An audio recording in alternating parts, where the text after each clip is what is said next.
Greetings and welcome to the Saco City Council meeting for Monday, September 21st, 2020. Call the meeting to order at 6:30 p.m. Let the record show that all the councilors are present, including the city administrator, Brian Kinrath. With that, we'd like to ask the public to join the council in the Pledge of Allegiance. If you all direct your eyes to City Administrator Kinrath's background where the flags are. And again, I pledge allegiance to the flag of the United States of America and to the republic for which it stands, one nation, under God, indivisible, with liberty and justice for all.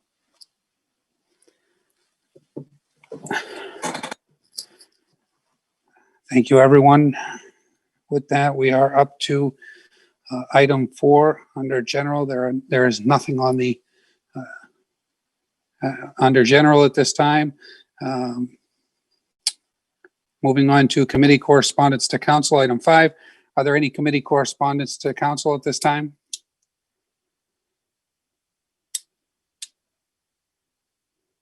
Seeing no committee correspondence to council, we are at the point of public comment.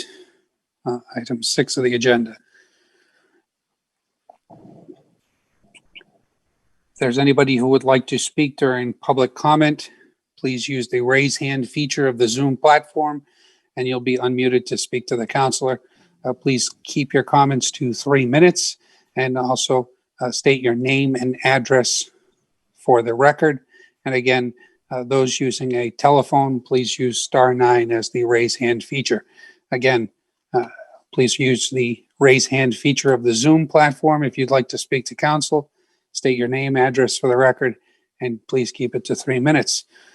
With that, first up we have Cynthia Chadwick Granger. Cynthia, you've been allowed to speak, so go ahead and unmute and please provide your name and address for the record in 3 minutes. Good evening, Mr. Mayor, City Council, and City Administrator. As you know, my husband and I reside at 3 Shawn Place, Saco, Maine, with our sweet Bella. We have a Norwegian elk hound. On June 5th, myself and my sweet Bella's lives were changed and will never be the same. I don't have time to read the statement that I've written because I only have 3 minutes, but I do want to tell you that I've never in my whole life had anything like this happen.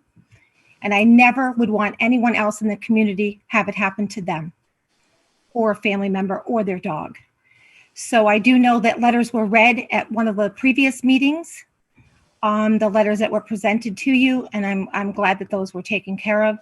I just want to say to you that I really appreciate everything you're doing. I want to thank you very much for looking at this. And I really want to thank you for taking a look at the ordinance and looking at the issue of voice command. These dogs that attacked Bella and I as we were walking down the street were under voice command, and they did not listen to their voice command. So voice command, in my eyes, does not work. I live in this community. I pay taxes. I love Saco. I've served on many boards, and I've done a lot of volunteer work in the community. I love it here. I do not feel safe now. I do not leave my development. About a week and a half ago, I started walking Bella just around the block. I cannot walk out of the development because I'm scared, nervous, and I'm anxious. Something has to be done and some changes have to be made. And I know that you will do that. And I know that you care. And I know you love the city that you represent. If anyone has any questions for me, I could go on and on. Like I said, I've written a statement. I'm not going to bother you. You know what's happened. You know the incident that happened. I'm just asking for help. And I really want to address this situation. And so it will never, ever happen again. Thank you very much. Thank you, Cynthia.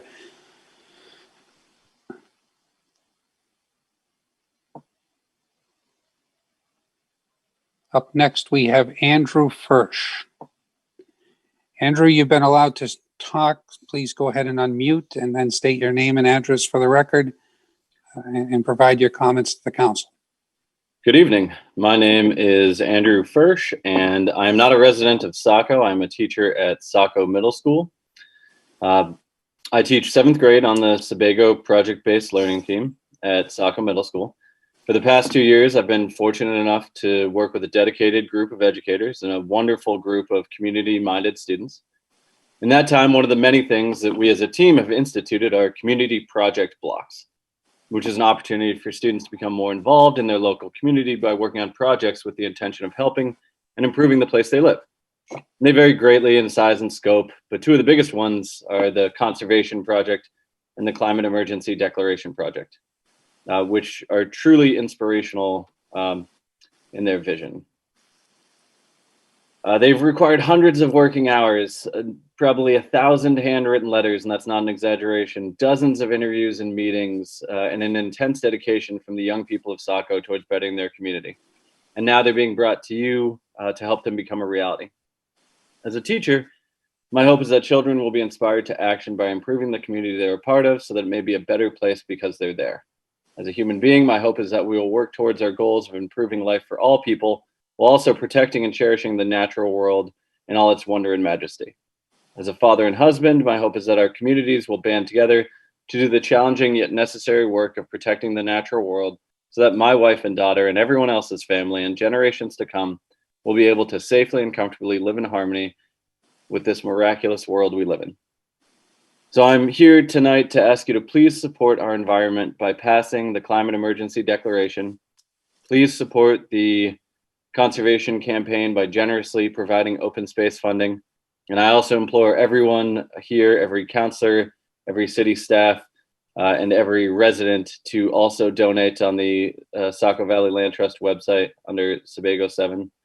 And please support these young people in the work they're doing. Otherwise, they aren't likely to believe that there's value in doing this work. And I think that would be the biggest shame of all. So thank you very much for your support of them throughout the process of this. And I hope you will consider these two things very seriously. Thank you.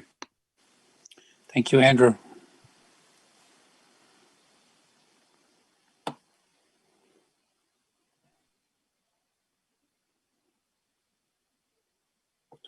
Up next, we have Tom Clack. Tom, you've been allowed to talk, so please go ahead and unmute and then provide your, we can hear you. Okay, great. Thank you very much for the opportunity to chime in following Andrew to ask the council, urge the council to support the Children's Climate Emergency Declaration. Sometimes we need children to wake us adults up. It's so easy for us to just go through our daily tasks, our daily work, our daily activities, and forget about the climate emergency that's there. It would take 4.9 Earths to support the world at a lifestyle that Americans live at. That sounds so abstract, but the climate change impacts are real, they're emerging, and they're real in Maine. You probably have seen that Portland experienced the warmest July ever this year in 2020. The Gulf of Maine, as I think you have heard as well, is warming faster than 99% of the ocean. It broke a record just in August for reaching 69.8 degrees Fahrenheit, never before seen. Cod used to be the mainstay of our local fisheries. The cod are gone. Cod have moved north to Iceland waters. The lobsters are here now, but you know they're gone south of us and they are moving north. The Arctic is warmer than even the Gulf of Maine, and projections are that the Arctic will be ice-free by 2035 with tremendous water volumes associated with that and coastal disruptions and flooding, and we know how serious that is in Saco. The weather disruptions are already beginning and they're going to escalate. It's a record hurricane season. We've ran out of names. We're into the Greek alphabet. So all these kinds of things are part of what's happening around us, and we need the children to wake us up and take this seriously and take concrete action to address climate change and its crisis. Thank you for considering my comments. Thank you, Tom.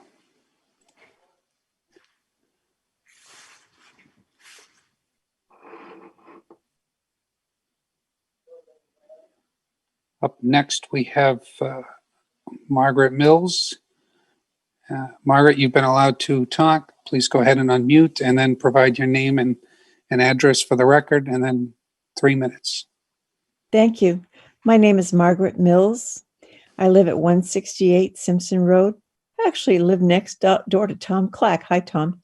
Anyway, I'm addressing the council about a trail that the council mandated along Stackpole Creek. So a couple weeks ago, a few days ago, I'm not sure exactly the date, I received a notice from the Saco River Corridor Commission about permissions for putting in a trail by Saco Bay Trails along the Stackpole Creek. I should explain that my property abuts the Saco River, and it also abuts the Stackpole Creek, and it also abuts the ecology school. So a few years ago, when the council put together the contract zone for permission for the ecology school, they insisted that the ecology school allow a public trail on their private land. That trail would go along the Stackpole Creek, not on my side of the creek, but on the school's side of the creek, and then it would go down to the river. They have prepared a plan, and they presented it to the Saco River Corridor Commission, in which the end of the trail has a fence on it so that no one can access the river from the trail. I'm concerned about this on a couple levels.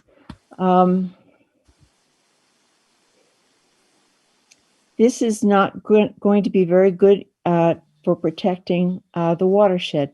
As you know, the Saco River Corridor Commission is a state agency mandated to protect the watershed, the water and watershed of the Saco River. And I think the trail along the Stackpole tributary and also down by the river would be a problem with erosion. It's very fragile land along there, and I'm concerned about that getting trampled. I'm also concerned that the city council insisted the ecology school allow a public trail on their private property in order for TES to get the contract zone. I don't know of any other private property owner that is required by the city to open their land to Saco Bay Trails. I know some owners have volunteered to allow the public, but the ecology school is the only one that was required by the council, as far as I know. It's curious also because TES will be hosting children. Usually campuses for children restrict and monitor the public in the interest of protecting their students from strangers. It's odd to think that the city council is requiring that a school that will be hosting children will allow the public to be wandering over the property. I know if I were a parent sending a middle school child to a residential or even a day program, I would be concerned if the campus were open to the public. My recollection is that the council insisted on this public trail on private property because council members wanted to increase trails in Saco and add access to the river. But the trail will have a barrier fence at the river. There won't be any river access. Saco already owns public access to the river at Prentice Park and at downtown spots. In light of concerns about protecting the Saco River, basic private property rights, and the safety of the youngsters, I asked the council to revise the contract zone to omit its requirement of a public trail on this private land. I'm happy to answer your questions, but that's all I have to say tonight. Thank you, Margaret.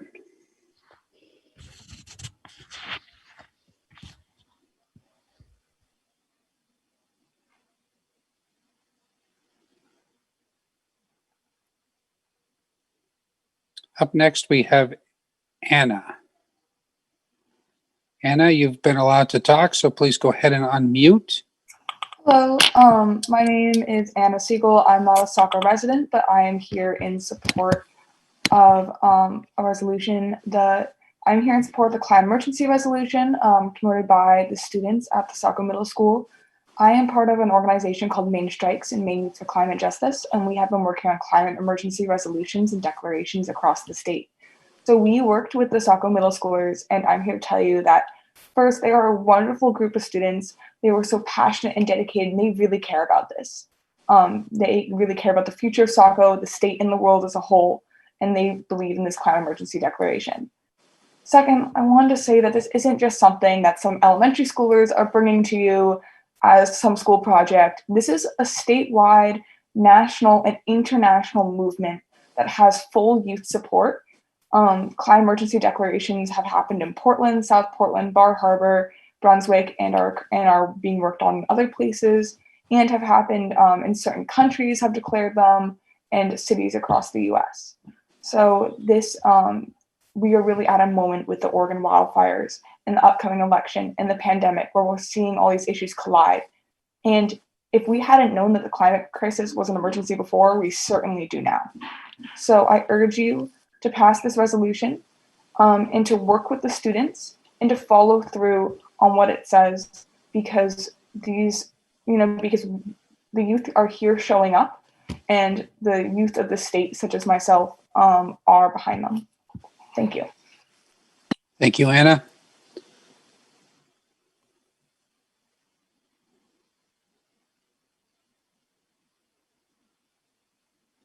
Up next, we have an identifier as 835-2762-7881.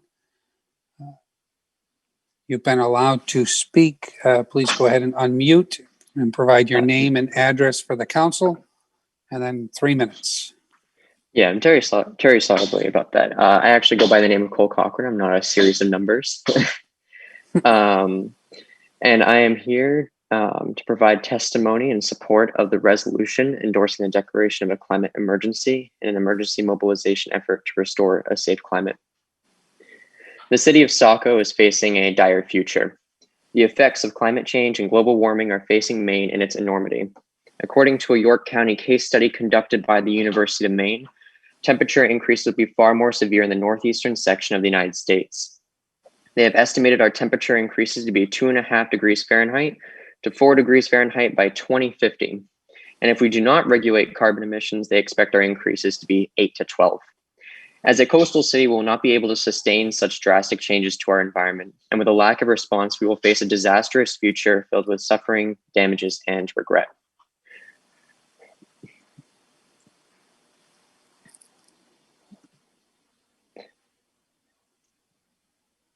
These drastic increases are already forcing lobsters and other creatures north and are damaging our fisheries, a major industry in Maine. Our forestry and agricultural industry will face further damages as our forests and crops will not be able to quickly adapt to such a climate. Our city will face major repercussions economically, environmentally, and the general well-being of our people will be at stake. Although we will face these consequences in our future, we are facing them in our reality as well.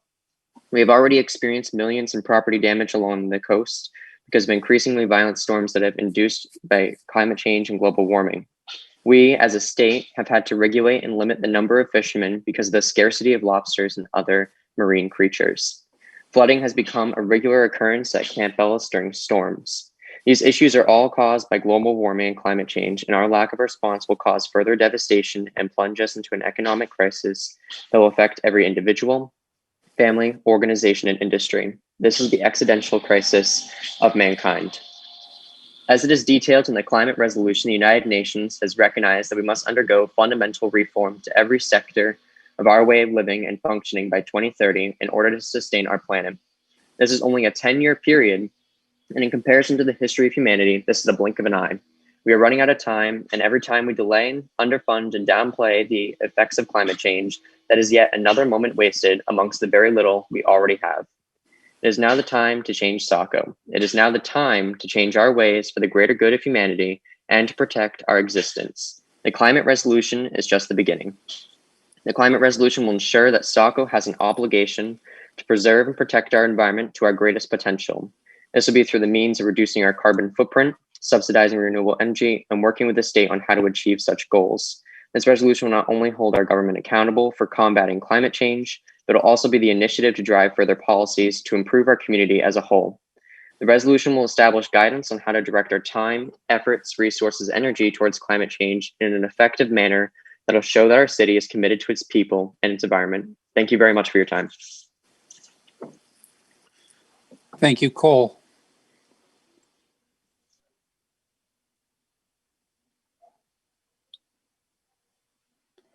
Up next, we have Sorori Kumar.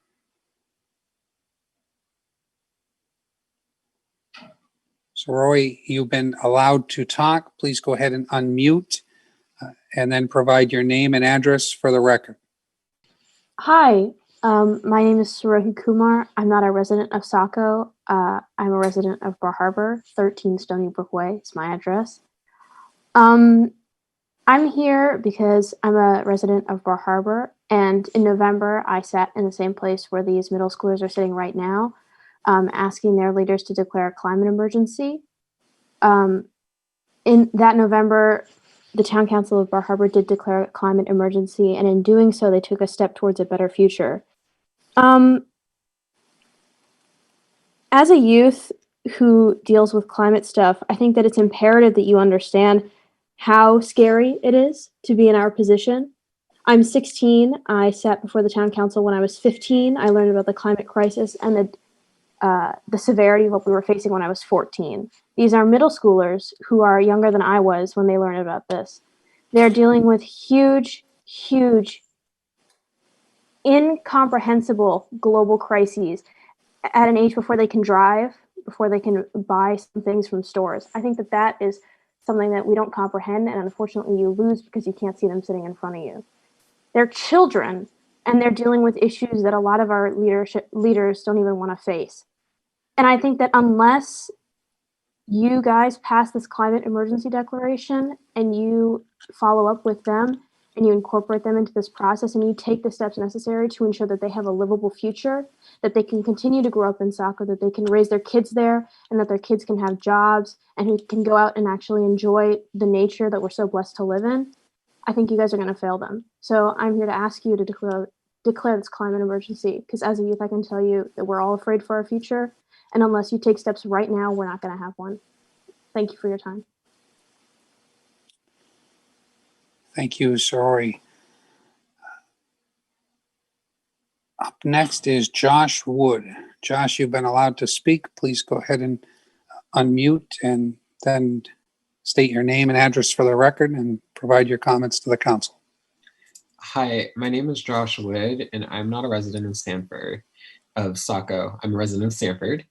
And I'm here in support of the climate emergency resolution being passed by some of these students. I want to tell you why it's imperative that Saco passes a climate resolution.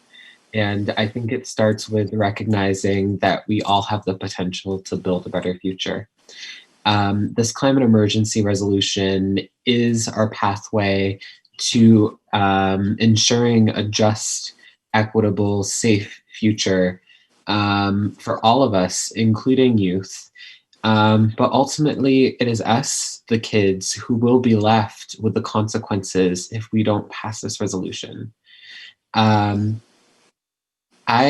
family comes from Loiza, Puerto Rico, and I started helping with climate strikes and passing these climate emergency resolutions at the beginning of March. In Loiza, it's been ravaged by Hurricane Maria and a bunch of other natural disasters. In a couple years, I won't be able to see the house that my family lives on. I won't be able to see the land that my family has lived on for generations because of the climate crisis. And the urgency here is that lobsters are migrating up north. We will soon have to migrate up north. We're warming up, and this is urgent. And I commend these students in Saco for doing the right thing in trying to pass this resolution and in trying to bring an urgency to this crisis. So as the City Council, I urge you to pass this climate resolution because I can tell you I've been in the same situation that these middle schoolers have been in, and it takes a lot of courage to do this, and they have a lot of passion. Thank you so much for allowing me the opportunity to speak here tonight. Thank you, Josh.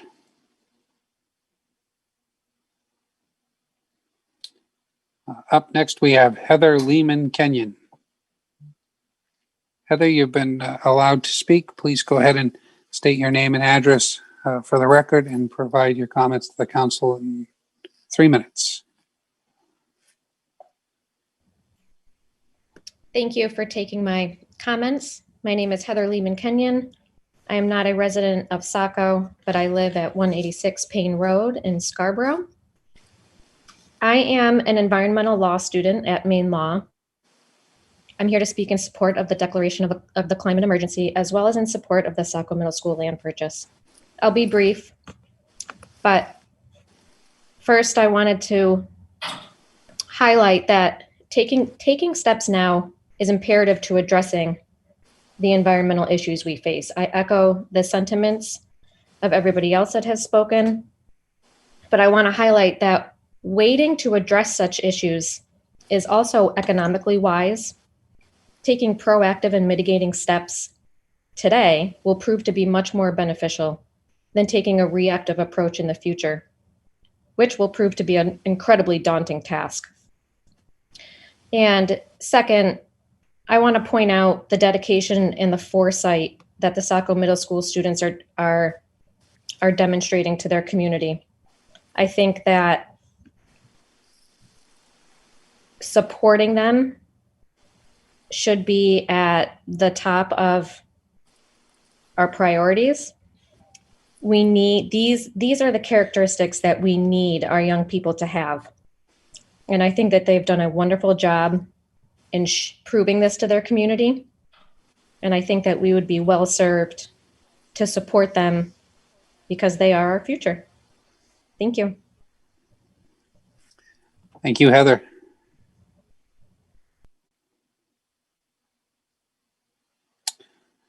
Up next, we have Lillian Hubbard. Lillian, you've been allowed to speak. Please go ahead and unmute, state your name and address for the record, and provide your comments to council.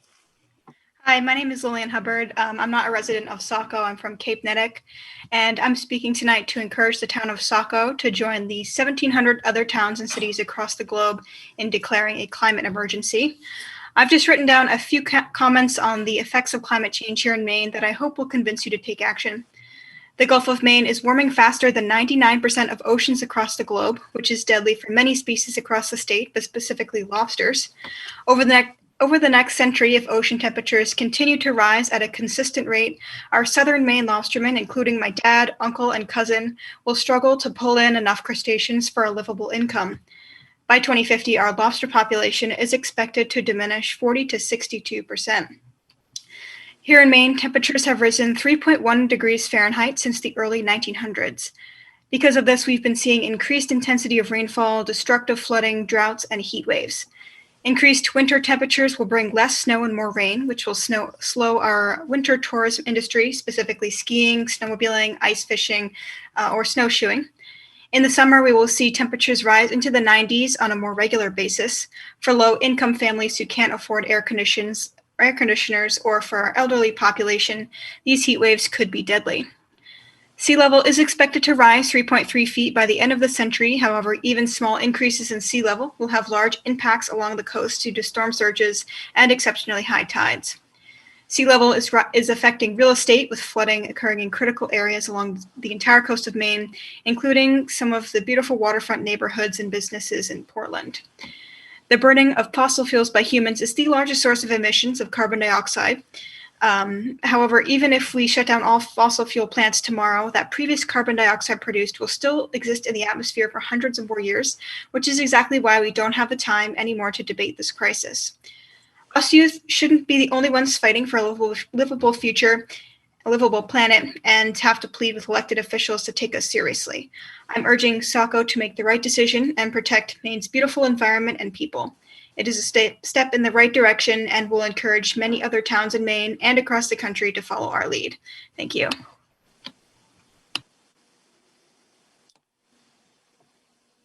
Thank you, Lillian. Up next, we have Meg E. Jones. Meg, you've been allowed to speak. Please go ahead and unmute. State your name and address for the record and provide your comments to council. Thank you. Yes, my name is Meg Edstrom Jones, and I am not a resident of Saco, but I do work for the Ecology School, which is located in Saco. And tonight I'm speaking on behalf of the Sebago 7 team at Saco Middle School and the work that they're doing with their emergency climate declaration and their initiative to purchase land in the town of Saco for conservation. I had the opportunity to work with these students last school year and a chance to see them engage in learning about the natural history of the town of Saco and some of the cultural history as well, including the erosion happening down in the Camp Ellis community and how that impacts everyone in Saco and how those effects reverberate around the world. Their commitment and understanding of the place of the town of Saco, their connection to the people and the land that's here, super valuable educational experience. There's really no substitute for this kind of real world application. And it was really neat to see the kids kind of grow into it in the weeks that I was working with them. This chance to apply real world skills and tools is the impact of what place-based education can do and how it transfers to larger real world issues. And those impacts and those tools and skills are going to reverberate far beyond Saco. So as Anna mentioned, with the work she does with climate and youth in Maine, we're really at a moment where we're seeing these climate issues colliding and the impacts on people are having dire consequences. This isn't a new issue, but I think we're slowly starting to see how it's impacting ourselves as well. And by passing this resolution and with additional support for their conservation project for the land through additional funding, the city of Saco really stands to help support these kids who are showing up for their future and for our collective future. So thank you so much for your time. Thank you, Meg.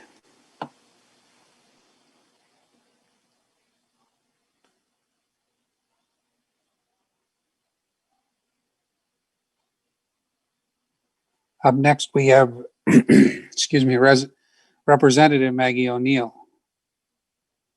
Maggie, you've been allowed to speak. Go ahead and unmute and please provide your name and address for the record and present your comments to council. Thank you, Mr. Mayor. My name is Maggie O'Neill. I live in Hillview at Sheila Circle. Mr. Mayor, members of council, on behalf of the Saco delegation, I'm here to express support for both passing the emergency climate declaration and partnering on the North Saco conservation project that's been spearheaded by Saco Middle students. First, I want to thank our young people for their persistence on both of these projects. Over the past year, they've continued their work to advocate and fundraise even during the pandemic. They're making such an important contribution by identifying ways that they can have an impact both in their home community and our global community, and by taking action to make those ideas a reality. So first, about the resolution. In my environmental law class today, we actually discussed the history of the Clean Air Act and just generally the regulation of air pollution in the US. And we talked about how the earliest regulation of air pollution adopted was in the form of ordinances by local governments, classifying heavy emissions of black smoke and strong odors as nuisances. And I just want to bring that up because likewise today, Saco has an opportunity to lead by stating that climate change is an emergency and putting clear steps in place to face this emergency by reducing emissions and increasing our resiliency as a community. The city's already taken steps to do this work, and the resolution will build on those steps and move us closer to where we urgently need to be. Second, regarding the conservation project, I had the chance to visit the site last week. It's really beautiful, peaceful place. And it's a great project that connects with the existing network of conserved lands, as you know. I'd love to see the community partner on this project, and I thank the students for all their great work thus far. So thank you for your time. Thank you, Representative O'Neill.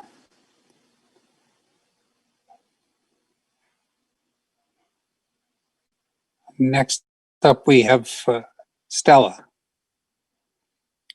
Stella, you've been allowed to speak. Please go ahead and unmute, provide your name and address for the record, and provide your comments to council.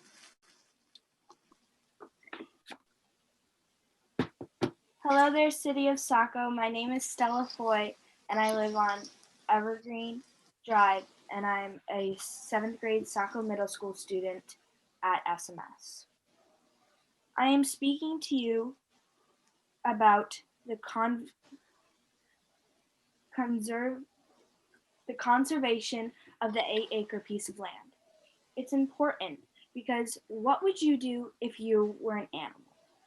You wouldn't want this beautiful forest that you live in to be taken away to put in more neighborhoods or a bigger building or businesses. You would want your home to stay your home. And if you're an animal, this would be what you were thinking about. You wouldn't be thinking about, oh, what berries am I going to eat? No, you're thinking about where else do I go? So if we get this 8-acre piece of land, we will be able to save animals and some people who needed time to relax and have their own space. Because during these times, not even with the virus, just generally, we all need to relax on a walk or on a little break. Thank you for taking this time. I hope you consider both projects. Thank you. Thank you, Stella.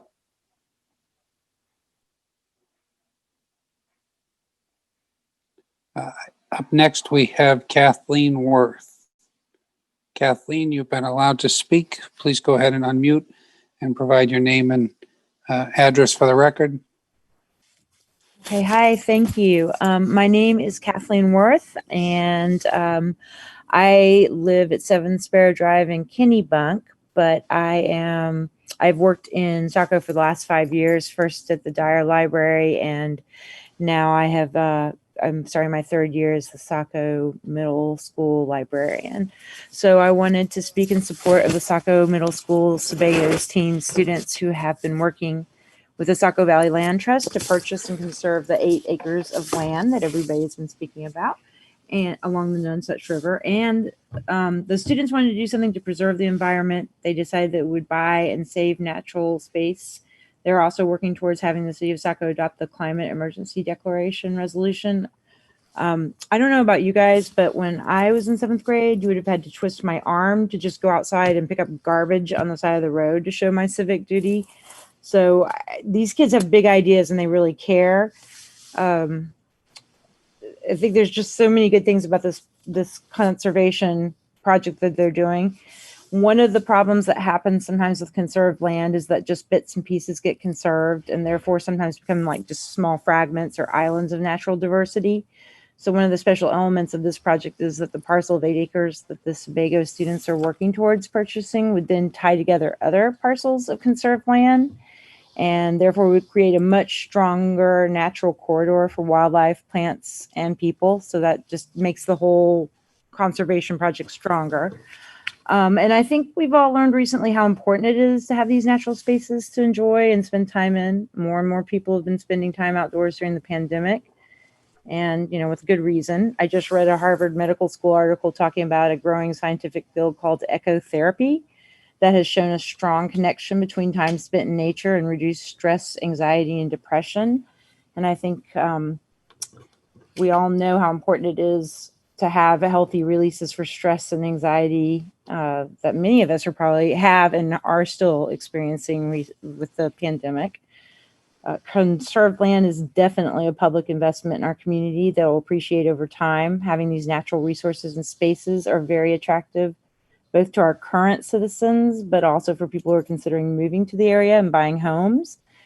But the bottom line for me in this whole thing is that this is a student-driven project. These young people are citizens of Saco and are obviously passionate about making their community and the world a better place. They're starting right here in their own home, Saco, as the first step. I think when you see this kind of care and initiative, drive, and determination to take care of our environment and to take on a huge project like this, you need to do what you can to help. I mean, can you imagine what kind of citizens these kids will be when they grow up based on the kind of citizens they are right now? And we have the chance to nurture and foster and support these students and their goals. And I'm proud and I'm excited to speak up for this project and help them see the power they have to create changes and to provide an important natural space for our whole community. I think they're the biggest investment we can make in our community and for our world. So thank you for letting me speak. Thank you, Kathleen. Up next, we have Melissa Field.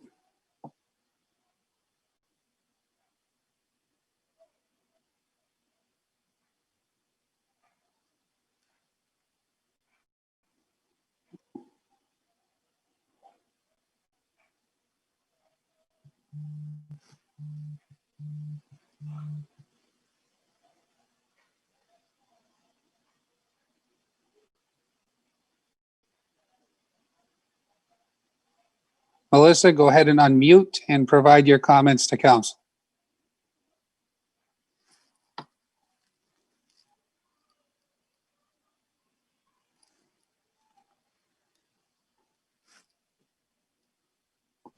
Mr. Mayor, I don't see her on the participant. Okay, sorry, I'm unmuted. Hopefully everybody can hear me. You're unmuted, Melissa. Okay, Melissa Field, member of the Saco Conservation Commission, and I live at 160 Bradley Street. And I'm here to talk about the items that have been spoken about, I think very effectively before. The first one is the climate declaration. I want to express my support for that, and I really appreciate the work that the Energy and Sustainability Committee did, as well as Conservation Commission, to create the final draft with the students and with Andrew, and I think it looks good. So the next one is the 8-acre piece of property. I also support that use of open space funds to acquire that land. And as a member of the Conservation Commission, it would be very helpful if we could know, as a Conservation Commission, if we would know how much money is available in the open space fund, just as a general rule, and be able to help people come to us with requests for funding as to what funds might be available, and also what types of projects in the past have received that open space funding, so we would know the types of projects that would work best for that. And so that would be very helpful to us. And then also the Conservation Commission has given $1,000 to that fundraiser. So we really would like to see some of this Saco City Council provide some funding as well.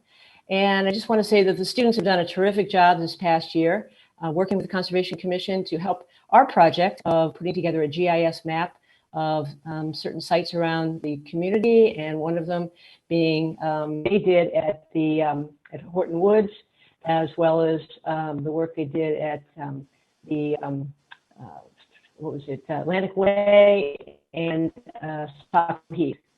So the kids have been really effective in helping us bring our work to fruition. And so anyway, that's all I wanted to say. Thank you. Thank you, Melissa. And if you stay tuned later on in the agenda under new business, you'll see item A is an open space fund discussion presentation with the Parks and Rec Director Summer. So some of your questions will get answered hopefully in that discussion. Thank you very much.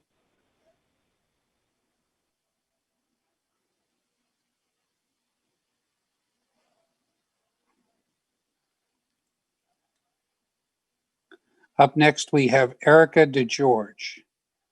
Erica, you've been allowed to speak. Go ahead and unmute, and please state your name and address for the record and present your comments to council. This is John DeGeorge. We live at 585 Ferry Road in Saco. Our daughter Samantha is part of the Sebago teammate at Saco Middle. We support the climate emergency declaration and conservation land purchase. We ask the council to work with the Saco Middle students on this initiative. We've seen firsthand, living down on Ferry Road for the past 15 years, what climate change has done to the Saco beaches. Secondly, we are displeased about the new parking restrictions at Kinney Shores. These restrictions limit taxpayer access to the public beaches on Kinney Shores. These restrictions benefit the few residents at the expense of the rest of the city. I would like to request the council remove these restrictions in favor of a more fair parking regulations, such as permits. Thank you. Thank you, John. And I would encourage you to listen in to Thursday night, where the Traffic Safety Committee will be taking up parking in the entire beach area and also in the downtown. So again, if you would like to know more about the parking issues and the long-term plans for parking in that area, please tune into the Traffic Safety Committee this Thursday. It just absorbs. Thank you.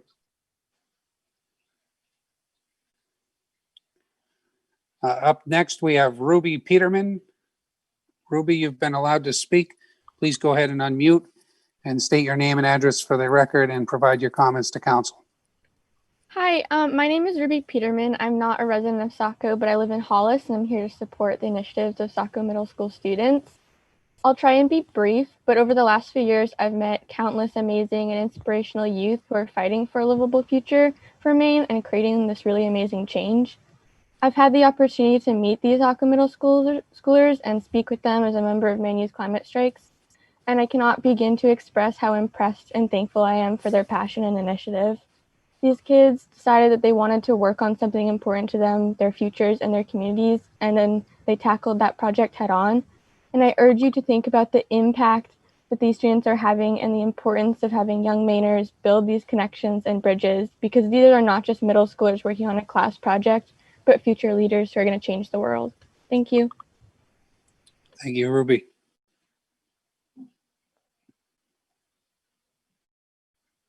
Up next, we have Cassie Kane. Cassie, you've been allowed to speak. Please go ahead and unmute, state your name and address for the record, and provide your comments to council. Hi, thank you. So my name is Cassie Kane. I live in Saco at 96 Chattagay Road, and I work for 350 Maine, and through this, I have actually worked with the Saco Middle School students who are asking the city to declare a climate emergency and support their land conservation project. And I am testifying in support of both of those projects. I want to see Saco pass a climate emergency resolution because climate change is a crisis that is happening now, and we all know it will only get worse. Every community needs to play their part in addressing it with urgency and dedication. By declaring a climate emergency, like Anna said earlier, Saco would join many other communities who have done this, including major cities like New York City. The climate emergency movement is growing because the world has less than 10 years to reduce the severity of the climate crisis. It has become clear that if by 2020, communities do not have thorough plans for how they will reduce greenhouse gas emissions and how they will help their communities adapt to climate change effects, they will suffer economically and socially. As fires burn in California and we experience another horrible hurricane season, we know that Saco is also seeing the effects of the climate crisis. I mean, back in 2009, clear research showed that the sea level rise would badly affect Camp Ellis and Saco's coast. And the data has only become more clear as we've seen the effects of climate change become more severe in Maine's coastal communities. Saco must act now to avoid devastating effects and protect our community. Another reason I'm here testifying is because I believe it is important that communities are receptive to what youth are advocating for when it comes to the climate crisis. Youth are doing climate and environmental work so that they can have a livable climate for themselves and future generations. Unfortunately, I've noticed as a young person myself and someone who works with youth that the burden of advocating for urgent climate action and holding decision makers accountable consistently falls on marginalized communities and youth. Youth in marginalized communities are in this position because they have to be. This is not a choice. They have been historically excluded from political and decision-making conversations and are also most at risk when it comes to climate change. Meanwhile, many folks currently in positions of power ignore these issues because they will not have to deal with them due to their age or privilege. Due to this, it is necessary that you all listen to and think of the groups who will be most impacted by climate change when deciding which projects you will support and how you will act in the face of the climate crisis. It is your duty as city councilors to act on behalf of everyone in your community and recognize how climate change is threatening the city. At the end of the day, these requests from the Saco Middle School students are not radical ones. These requests boil down to that youth need adults to step up their game when it comes to climate change and environmental issues. We need decision makers on our side. Saco can do this by passing a climate emergency and supporting land conservation opportunities. Both of these projects are inextricably linked, require urgent action, and need your support. There is no other option for future generations and marginalized communities than to act now. Thank you so much for your time and the work that you do. Thank you, Cassie.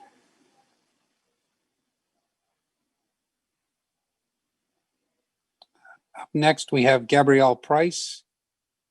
Gabrielle, you've been allowed to speak. Please go ahead and unmute and provide your name and address for the record. My name is Gabrielle Price, and I am a resident of Saco, and I live on Lincoln Street.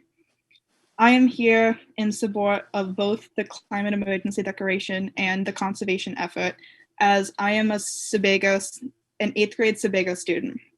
I have been working on both said projects since the beginning and feel very confident with the work that my peers and I have done.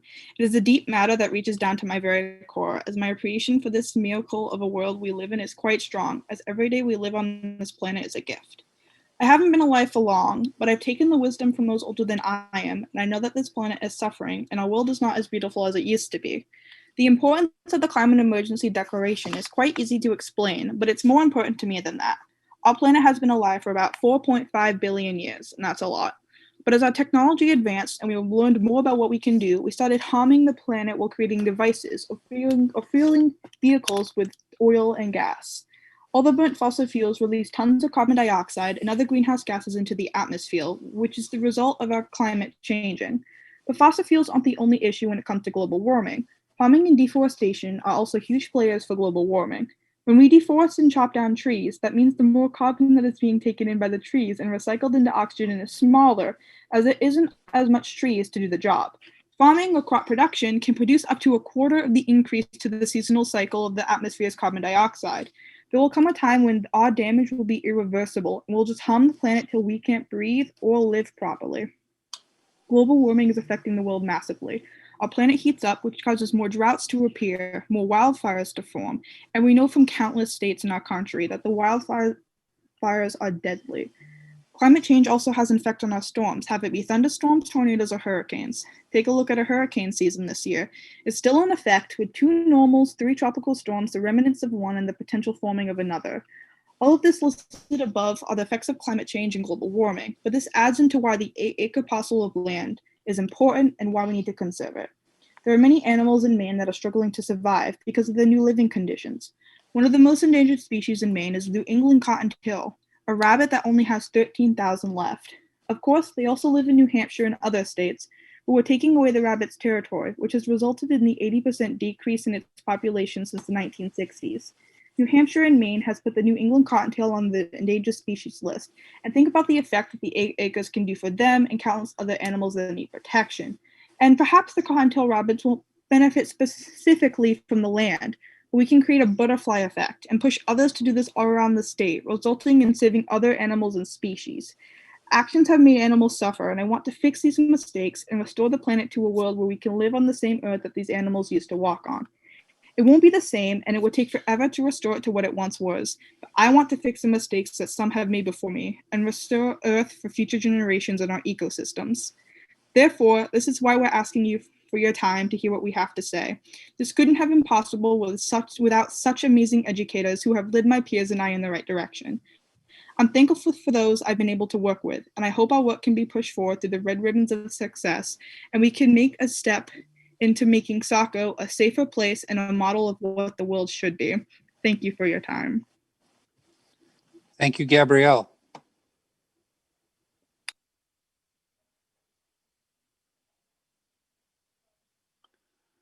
Up next, we have Nicole Banaski. Nicole, you've been allowed to speak. Go ahead and unmute and provide your comments to the council. My name is Nicole Banaski, and I am a resident of Saco, and I am an 8th grader at Saco Middle School. I haven't been on the Sebago team for long. I just started fall of 2019. For the past year, the Sebago team has done a wonderful job working on how they can help our environment. And since I joined, I really want to help our environment, our planet, and our people, and our animals. The environment is starting to get unsafe, and it's all because of global warming and how all of our fossil fuels and stuff is getting put into the air because of these buildings that we're putting, and all of these buildings are putting like more like fossil fuels, oil and whatever into the air, and so since of that the earth is getting heated up, and it's not good because it's causing more wildfires, and that's hurting all of our animals that we have here in Maine and in other states. One of my teacher's sisters had to move out of her home and come back to Maine because of a wildfire, and it was just making it really unsafe for her and her family and her dog to breathe. It was just ash and smoke, and breathing that in is not good. So she had to move back to Maine, and if that and there's tropical storms, and that's just damaging our planet, and it's very not good for our environment. And I was just wanting to put that before you all, because of all of this, our planet is getting not safe. It's damaging everything, and if we keep putting all these fossil fuels and oils and gases into our air, it's just going to make everything's a lot worse. And Team Sebago has done a wonderful job trying to stop this and trying to buy land for animals who need it, and they're trying to just keep that piece of land so they can keep our earth or our planet just beautiful. And that one piece of land is gorgeous, and I want all of our lands to be gorgeous and beautiful and be able to visit it. But with all these things happening, I don't think we can. But if you guys do take this time to help us and like make it so we can reserve that piece of land, and maybe we can try to do it to other pieces too, we would all very much appreciate that. Thank you for your time. Thank you, Nicole.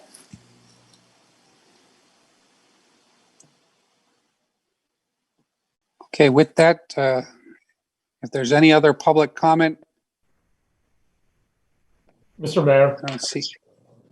City Administrator Canrath, I know you received a public comment. Yes. Go ahead. Are you ready for me? We're ready. Okay.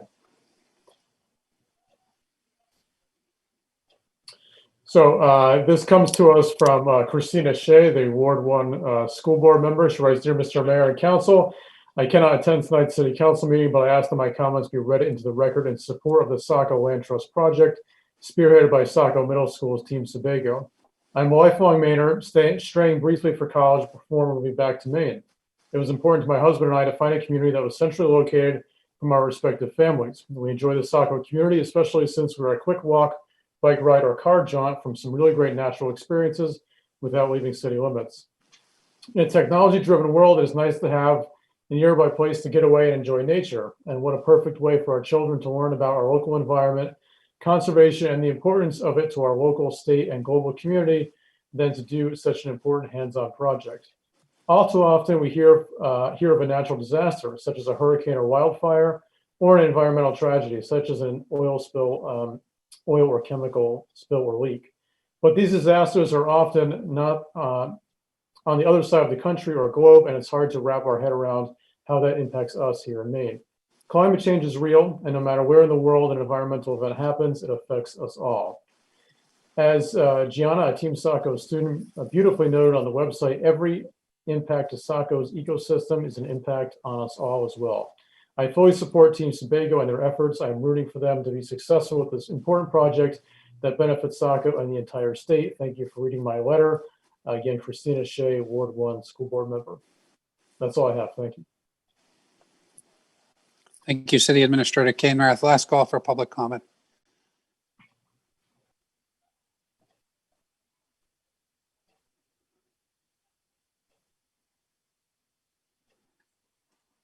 Ashley Silguero Gonzalez, you've been allowed to speak. Please go ahead and unmute and provide your comments to the City Council. Good evening. My name is Ashley Gonzalez.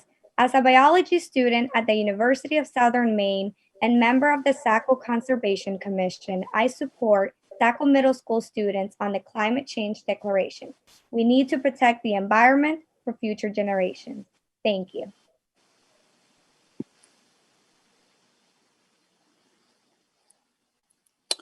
Thank you, Ashley.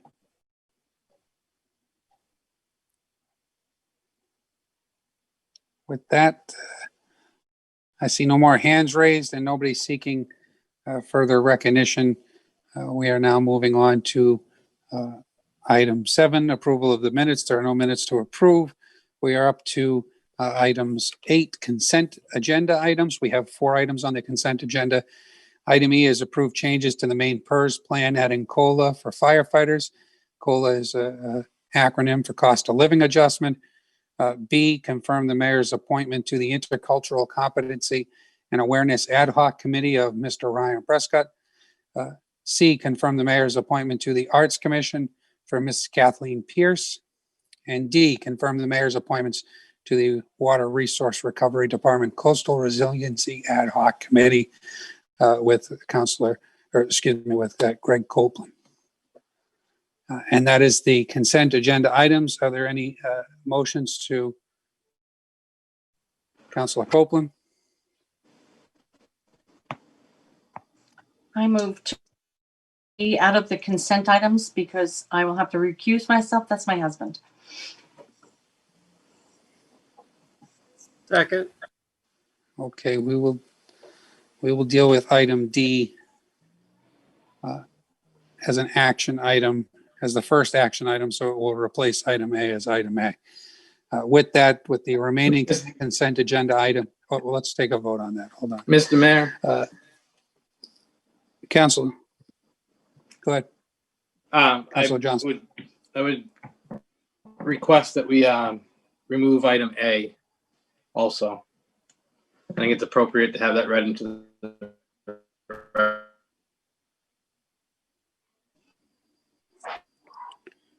All right, item A will also drop down into action items and be read as what will be known as item B. So the remaining consent agenda items are item Mayor's appointment to the Intercultural Competency and Awareness Ad Hoc Committee of Ryan Prescott, and C, confirm the mayor's appointment to the Arts Commission for Kathleen Pierce. And so there's a motion from Councilor Copeland to move item D. There's a motion from Councilor Johnston to move item A. If we can we have one motion moving both those items down and use both Councilor Copeland and Councilor Johnston as a first and second? If there's no Yeah. objection to that, that's how we'll move forward. And we'll take a vote on that. Any discussion on that? Seeing no discussion, roll call vote. Councilor Archer? Aye. Councilor Purdy? Yes. Councilor Gunn? Yes. Councilor Copeland? Yes. Councilor Minthorn? Yes. Councilor McPhail? Yes. And Councilor Johnston? Yes. A motion passes 7-0. So the remaining items on the consent agenda are consent agenda item B and C. Is there a motion to approve the consent agenda? So moved. Motion's been made by Councilor Minthorn. Is there a second? Second. Second by Councilor Copeland. Any discussion? Seeing no discussion, roll call vote. Councilor Archer? Aye. Councilor Purdy? Yes. Councilor Gunn? Yes. Councilor Copeland? Yes. Councilor Minthorn? Yes. Councilor McPhail? Yes. And Councilor Johnston? Yes. Consent agenda as amended passes 7-0. We now move on to action items, and the first item up will be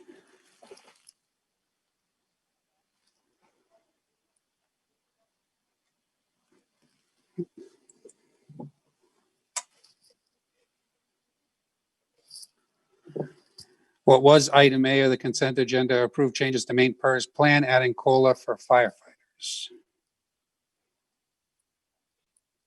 And that is Councilor Archer. Yes, thank you, Mr. Mayor.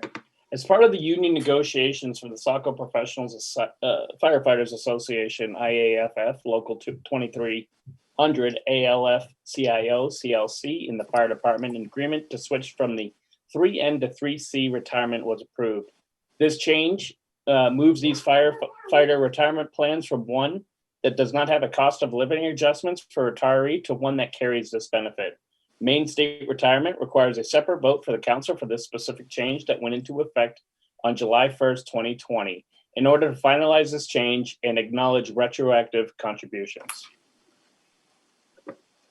Be it ordered that the City Council approves a participation in Special Plan 3C for all current and future firefighters for future service only. Service rendered prior to July 1st, 2020 remains under Special Plan 3N, November, for the period from July 1st, 2016 through June 30th, 2020, and under Special Plan 2 November N for the period before July 1st, 2016.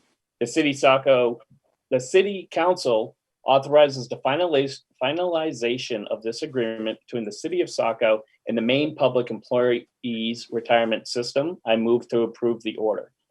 Second. Motion's been made by Councilor Archer, second by Councilor Johnston. Any discussion? Councilor Copeland, your hand is up. No. Okay. Seeing no councilors seeking recognition and no hands raised, roll call vote. Councilor Archer? Aye. Councilor Purdy?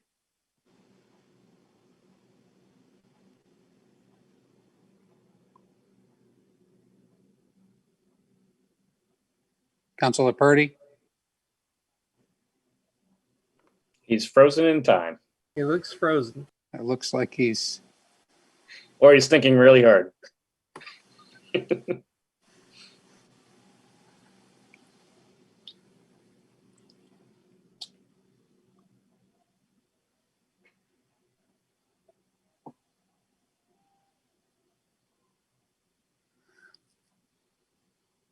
We will come back to Councilor Purdy. Councilor Gunn? Yes. Councilor Copeland? Yes. Councilor Minthorn? Yes. Councilor McPhail? Yes. Councilor Johnston? Yes. And we'll give 1 minute for Councilor Purdy to return.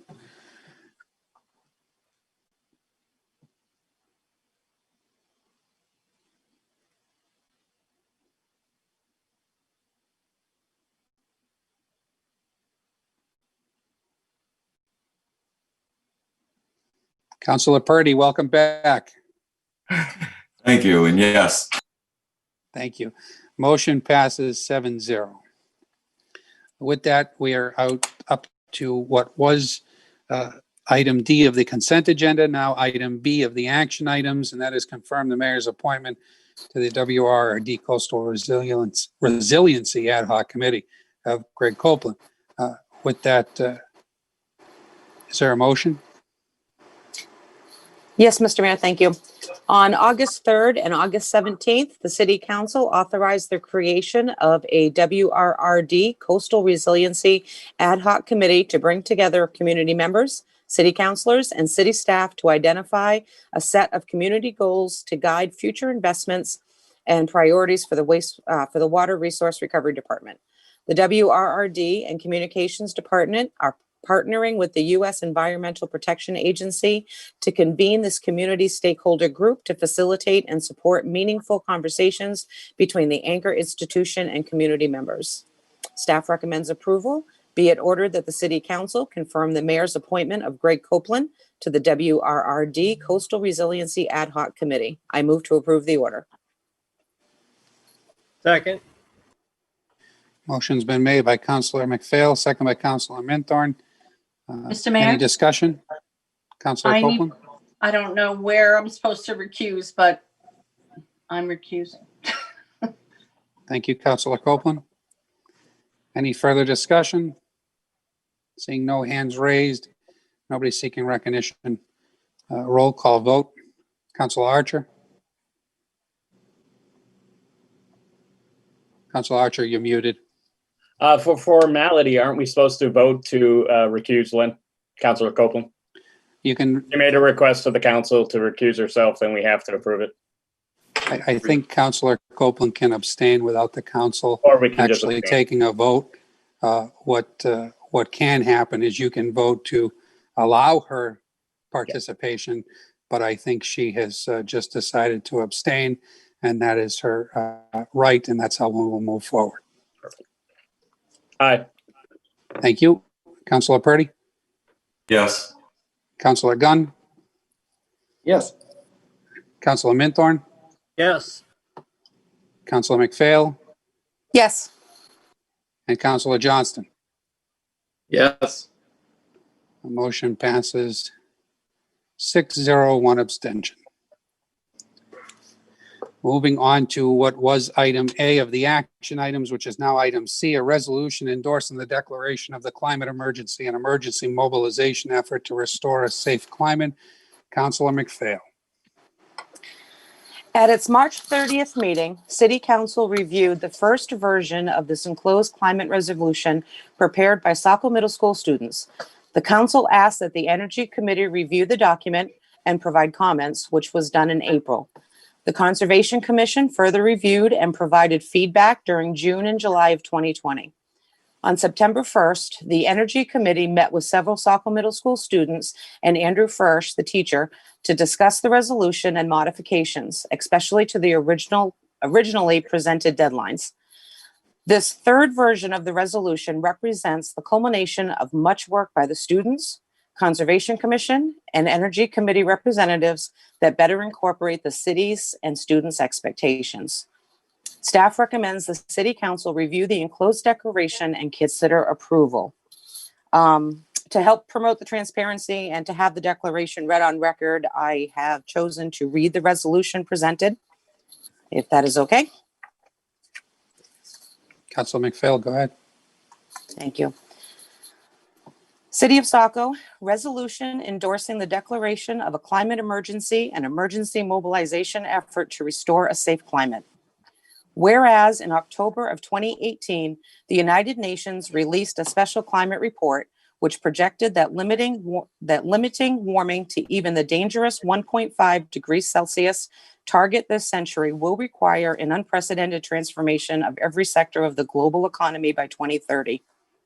Whereas climate change and the global industrialized economy's overshoot of ecological limits are driving the sixth mass extinction of species, which could significantly negatively impact Maine's wildlife, such as moose, lobster, and loon, according to the Intergovernmental Science Policy Platform on Biodiversity and Ecosystem Species.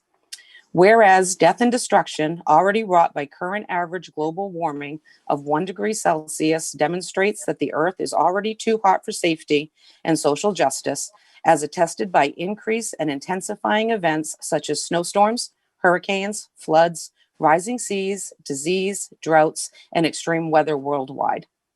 Whereas the Gulf of Maine is warming 99% faster than other oceans around the world, and ocean acidification and warming ocean temperatures pose a serious economic and cultural risk to lobstering and other fishing industries across Maine.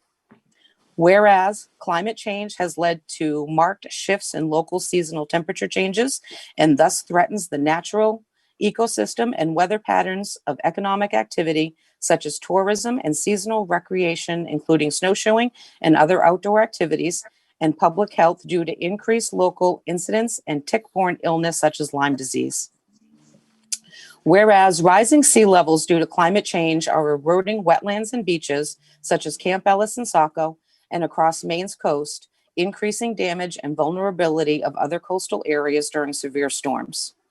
Whereas over 1,175 local, county, and national governments worldwide have passed a declaration of climate emergency and commitment to taking emergency action to restore a safe and stable climate. Whereas humanity can no longer safely emit greenhouse gases and must demand a declaration of climate emergency and commit to taking emergency action to restore a safe and stable climate. Whereas humanity can no longer safely emit can safely emit greenhouse gases and must demand an emergency mobilization effort to reach zero emissions across all sectors with an emergency mobilization with collaborative and coordinated efforts on a scale not seen since World War II. Whereas the city of Saco has already taken some initial steps to combat climate change by adding goals and policies above sea level rise in its 28 update and ordinance to account and by spearheading infrastructure efforts. The city of Saco realizes that it is within a broader context of greenhouse gas emissions, but recognizes the need for action, collaboration, and coordination in the efforts to safeguard against current and potential consequences of climate change. Whereas can take steps toward leadership in the state of Maine and worldwide by initiating emergency climate mobilization to convert to an ecologically, socially, and economically regenerative local economy, as well as advocate and collaborate for regional, national, and international efforts necessary to reverse global warming and the ecological crisis. Whereas the city of Saco can support through local action 3 major bills that address climate change that were passed by bipartisan vote in the Maine State Legislature and signed into law by Governor Mills, LD 1679, LD 1494, and LD 1711 in June of 2019. These new laws support clean energy in Maine, reform Maine's renewable portfolio standard, and promote solar energy products and distributed generational resources in Maine, and also will help reach the governor's stated goal of 80% renewable energy by 2030 and emissions reduction of 80% by 2050. Now be it therefore resolved, the city of Saco declares that a climate and ecological emergency threatens our city, state, nation, civilization, humanity, and the natural world. Be it further resolved, the city of Saco commits to a citywide mobilization effort to combat global warming and the ecological crisis, which appropriate with financial and regulatory assistance from state and federal authorities, prioritize zero carbon solution for local electricity, heating, and transportation systems, and accelerates local adaptation and resilience strategies in preparation for intensifying local climate impacts. Be it further resolved, the city of Saco is committed to educating Saco residents about consequences of climate change, including the need for financial resources and regulatory oversight to reduce with the aim of limiting greenhouse gases. And be it further resolved, the city of Saco recognizes that the full participation, inclusion, support, and leadership of youth, community organizations, and racial, gender, immigrant, and disability justice organizations and others allies are integral to the climate emergency response and mobilization efforts. Be it further resolved, the City Saco Council directs the city administrator to review opportunities for greenhouse gas emissions, reductions, and sustainability and resiliency within the city and within budgetary restrictions, and report to City Council within 1 year. Be it further resolved, the Saco City Council requests that the city administrator investigate the creation of a comprehensive training plan for city department directors about potential energy efficiency gains and report back to the City Council about how a training program may be administered to all city employees and volunteers with the budgetary demands and required resources. Be it further resolved, the Saco City Council task all city commissions to develop greenhouse gas emission reduction plans within planning and permitting through local ordinances, updates, and to the comprehensive plan updates and implementation, energy and sustainability through recommendations by the Energy Committee and department directors, budgetary review of financial initiatives to reduce greenhouse gas emissions, coastal waters review safe and efficient methods for economic feasibility of working waterfronts. Be it further resolved that the City of Saco implements a program to encourage use of non-polluting utilities such as solar panels, while also supporting less driving in general through walkability, biking initiatives, and usage of non-gas powered vehicles, which would be one method of a Saco climate mobilization action plan, the goal of which is to further the expansion of renewable energy and jurisdiction, as well as other projects to reduce community-wide greenhouse gas emissions. Be it further resolved, the City of Saco commits to engage our residents and local stakeholders in education on the ensuring directly mobilize ensure the full democratic Saco resident. Further resolved, the City of Saco climate emergency movement and calls the United President of the United government and to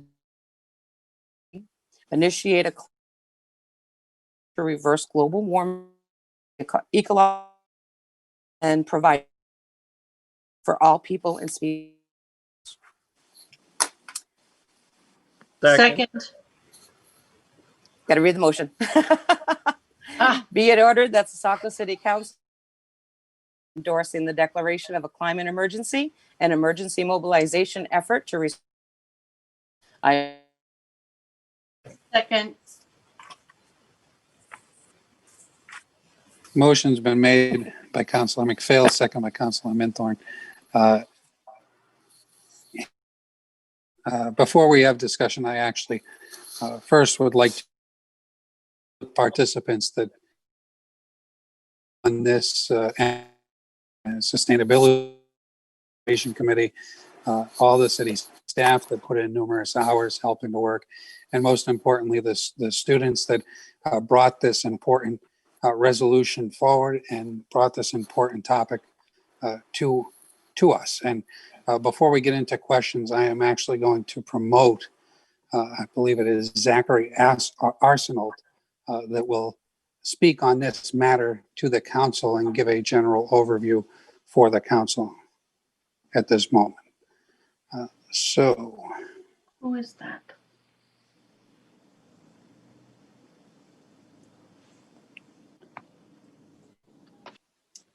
All right, so Yes, the student is, we're going to promote you. See us and hear us, Zach? Yeah. Okay, great. We can hear and see you. And again, I just want to thank you for coming forward today and providing the city council with a presentation. And the floor is yours, sir. Okay, so I've been a part of the Climate Emergency Declaration project since its beginning. It started with some people coming to school, these people being Cassie Kane of 350 Maine and Anna Siegel of Portland Friends School. They're people who have helped declare climate emergencies in other parts of Maine. They told us about climate emergency declarations, from the declaration to getting it heard by people and getting it passed by a city council. After that, we talked about ideas for the resolution and why we cared about it. We used their resolutions that they had written in the past as sort of a template, and we added what applied for Saco and what we thought was beneficial. After a lot of edits, we met with the Saco Energy Committee and we talked to them about the changes that they proposed and our opinions on them. The resolution was modified to fit with what we talked about in that meeting, and that brings us to today. So why should this be approved? Well, there are a bunch of things that climate change can cause. This includes more droughts and heat waves, more intense and stronger hurricanes, changes in precipitation patterns, a rise in sea level, a rise in temperature on both land and in water, and more intense weather. Needless to say, these effects would be terrible for us all. Another thing to consider is in the beginning of the declaration itself. In the declaration, it says in October 2018, released that projected warming to even the dangerous 1.5 degrees Celsius target this century will require an unprecedented transformation of every sector in the global economy by 2030. With all that said, there needs to be some serious action towards this, and I think the declaration of a climate emergency here is a good way of doing that. I think that having plans on educating the public on climate change and encouraging the use of non-polluting utilities are some good ways of slowing down the emissions in our town. So in conclusion, I think that this should be approved because we need to do our part in eliminating greenhouse gas emissions for our city, our state, and our world. Thank you so much for listening. Well said, Zachary. Thank you very much. And please stay with us in case the counselors have any questions. With that, up first is Councilor Copeland with her hand raised. Councilor.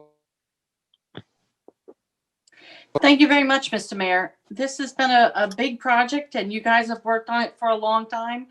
We've seen some drafts come through and I hope that you learned from the experience of dealing with the council that we had.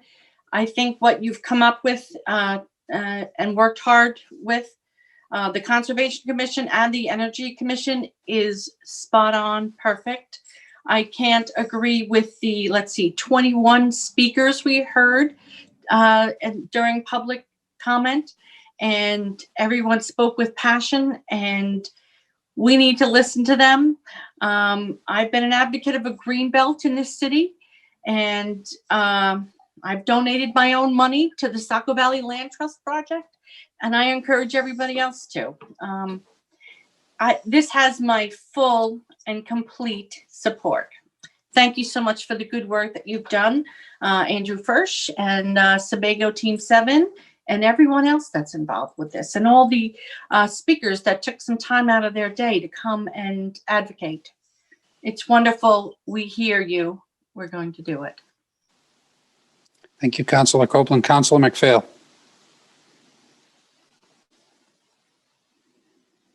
Thank you, Mr. Mayor. Hey, Zach, I believe that you and Gianna were both on the Energy Committee meeting. Myself and Councilor Minthorn were on that. And I just want to thank you and applaud you guys. You took what we had to say and you took it to heart. And you guys really did a great job with the revisions on the declaration.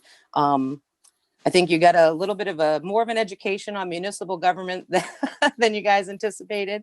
But understanding, again, like Councilor Copeland said, some of the restrictions that we have, it wasn't that we disagreed in what you were asking, but unfortunately, especially during these times right now, and I know that we all applaud your efforts and think you guys have done an amazing job and can't wait for you guys to be our future. We're really proud of you. Thank you. Thank you, Councilor McPhail. Councilor Minthorn. Thank you, Mr. Mayor. Yes, I want to echo what both of them said. It was a pleasure to be on the Energy Committee that day and hear the passion of the kids and their teacher and everybody of city staff that participated in some of the community that was there, and pointing out where we could go, where we couldn't go. And this final document is just head and shoulders above what the last one was. And it's something that we can all aspire to in our city and reach long and hard to make happen. And I look forward to voting that way in the future. Thank you. Thank you, Councilor Minthorn. Councilor Archer. Hey, Zachary, how's it going? I have a question for you. You seem to do a lot of research on this and are pretty knowledgeable of what's going on. My question is, with the successful passage of our council climate change, how many other cities or councils in the state of Maine have pushed forward? I'm pretty sure there's only like a few cities across Maine that have actually declared a climate emergency. I think from what I know, maybe around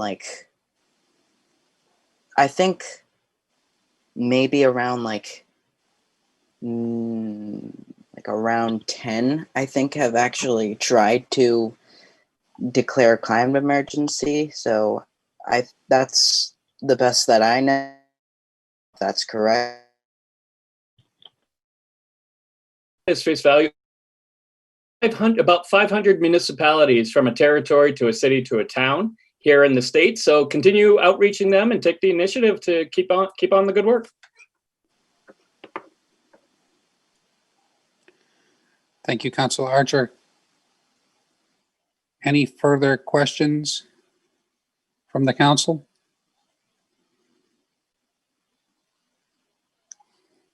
Okay. Council, there is a member of the public wishing to speak. That is not the normal protocol, as this is not a public hearing, and this is before the city council. If there's no objection, I'll allow the member of the public to speak. Hearing no objection. Thank you.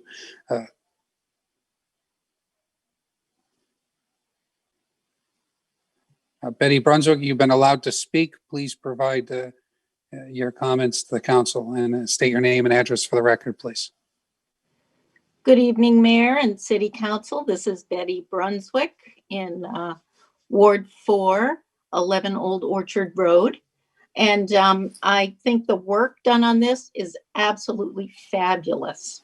I really applaud our youth for bringing this forward and getting all of our attention. I read through the document and it's pretty thorough. I saw something missing, however, and would appreciate your feedback on this. And perhaps it has to do with the line in there for training and what have you, but would love to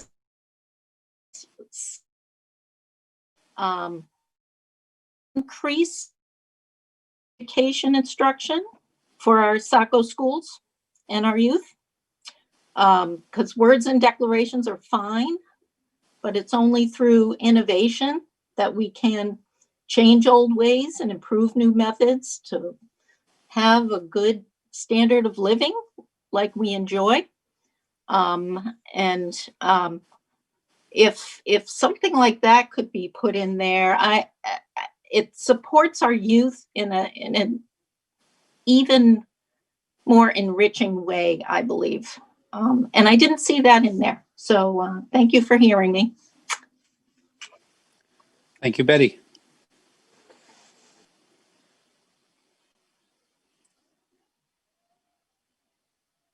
Any further discussion from the council? Seeing no further discussion, Zachary, thank you again for joining us this evening, and thank you for all the hard work that you and your fellow students are doing to bring awareness to this.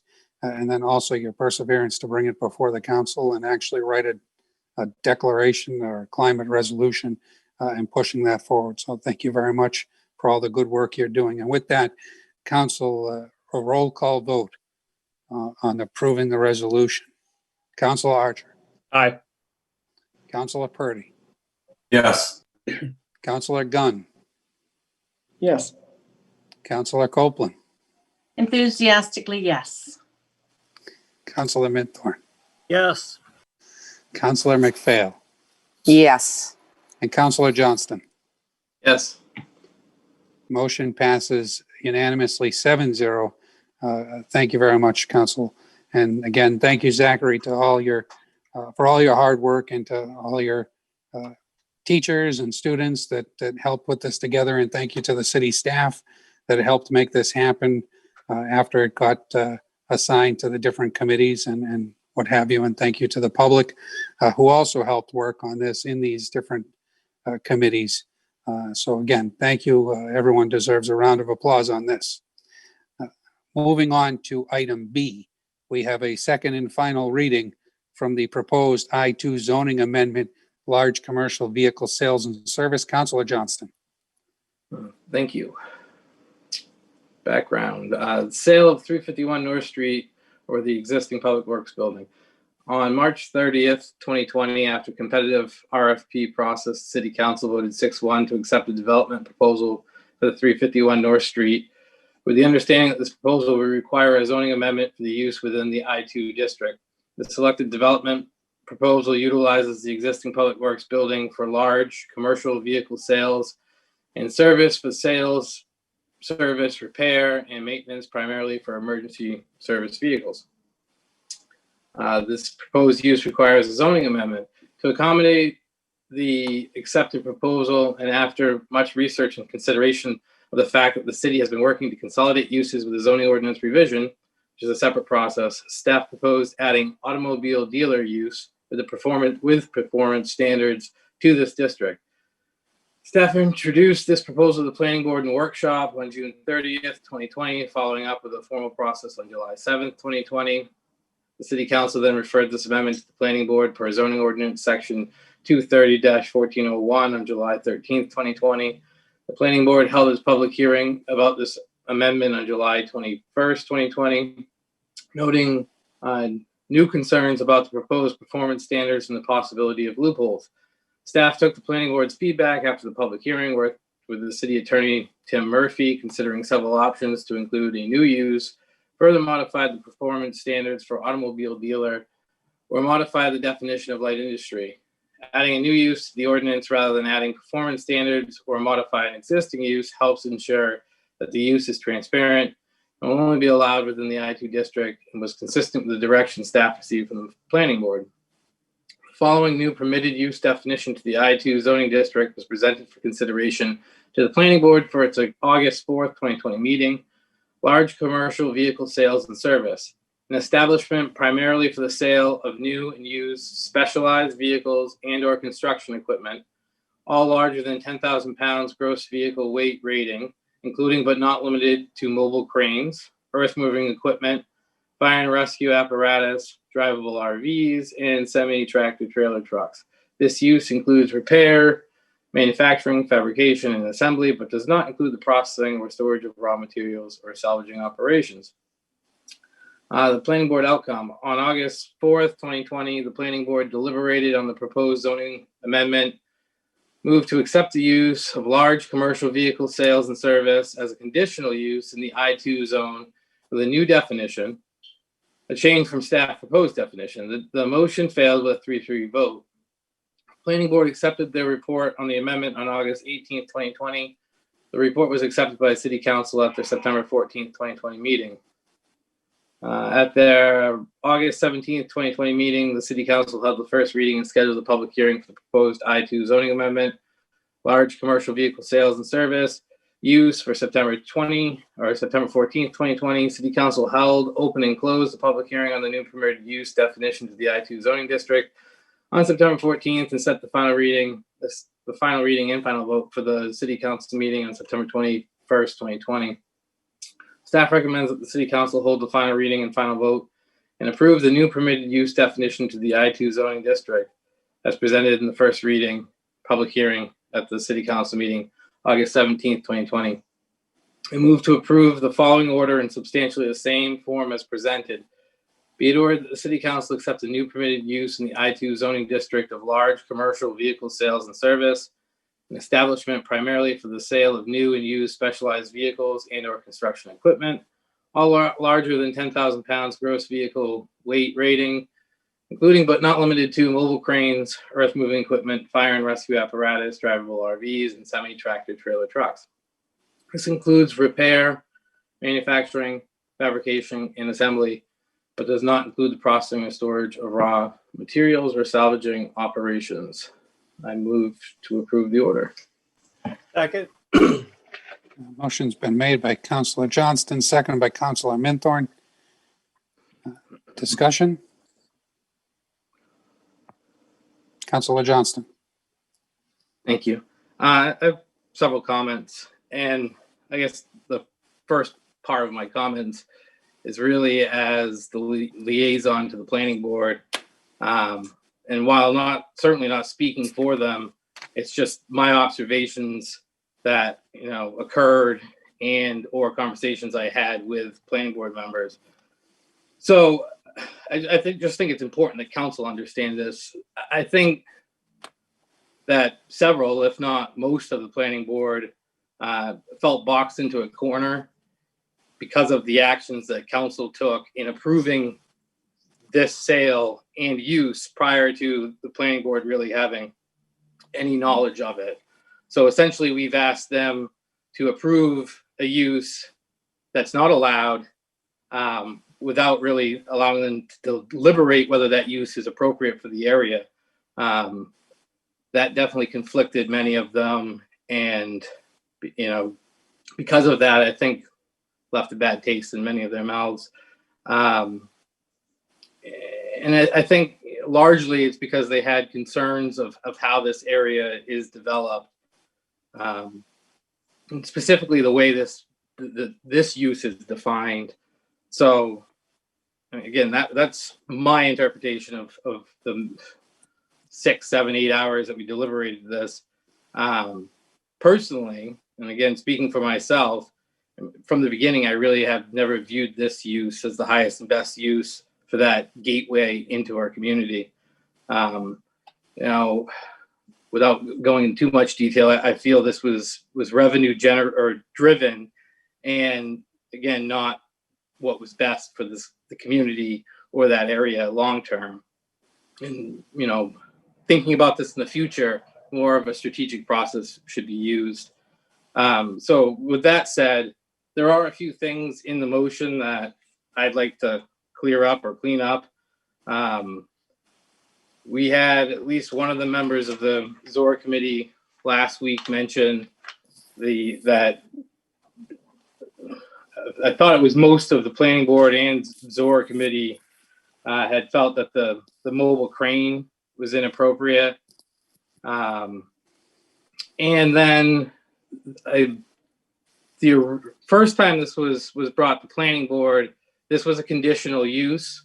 And I believe the majority, if not the entire planning board, felt that if it was approved, it should be approved as a conditional use that's allowed in the I-2. That's also my feeling.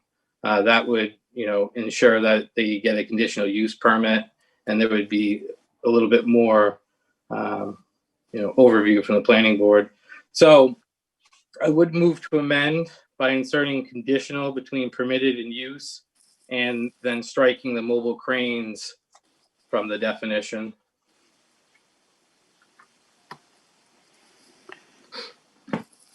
So motion has been made to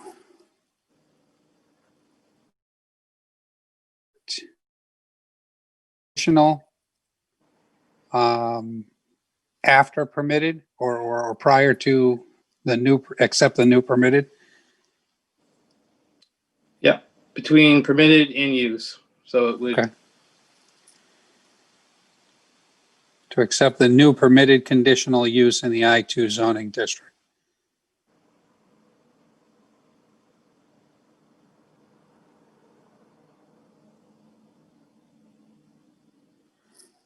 Okay.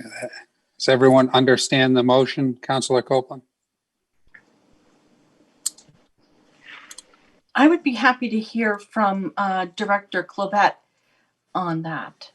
What's her Thank take you. as well? We have to take up the motion first, Councilor Copeland. There's been a motion on the table to add conditional after the word permitted and before the word use in the motion. With that, is there a second? Second for discussion. Councilor Archer has seconded. There's now a first and second. Okay. Councilor Copeland, you've asked to speak to Director Clavette. Director Clavette, thank you for joining us this evening. On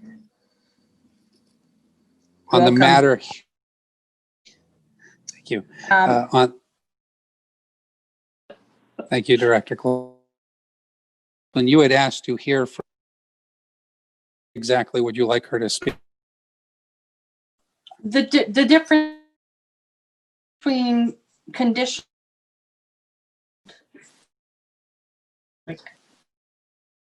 I clearly word can't have conditional added on or the if you substitute permitted for will not work purchasing the because there's no board would actually grant it.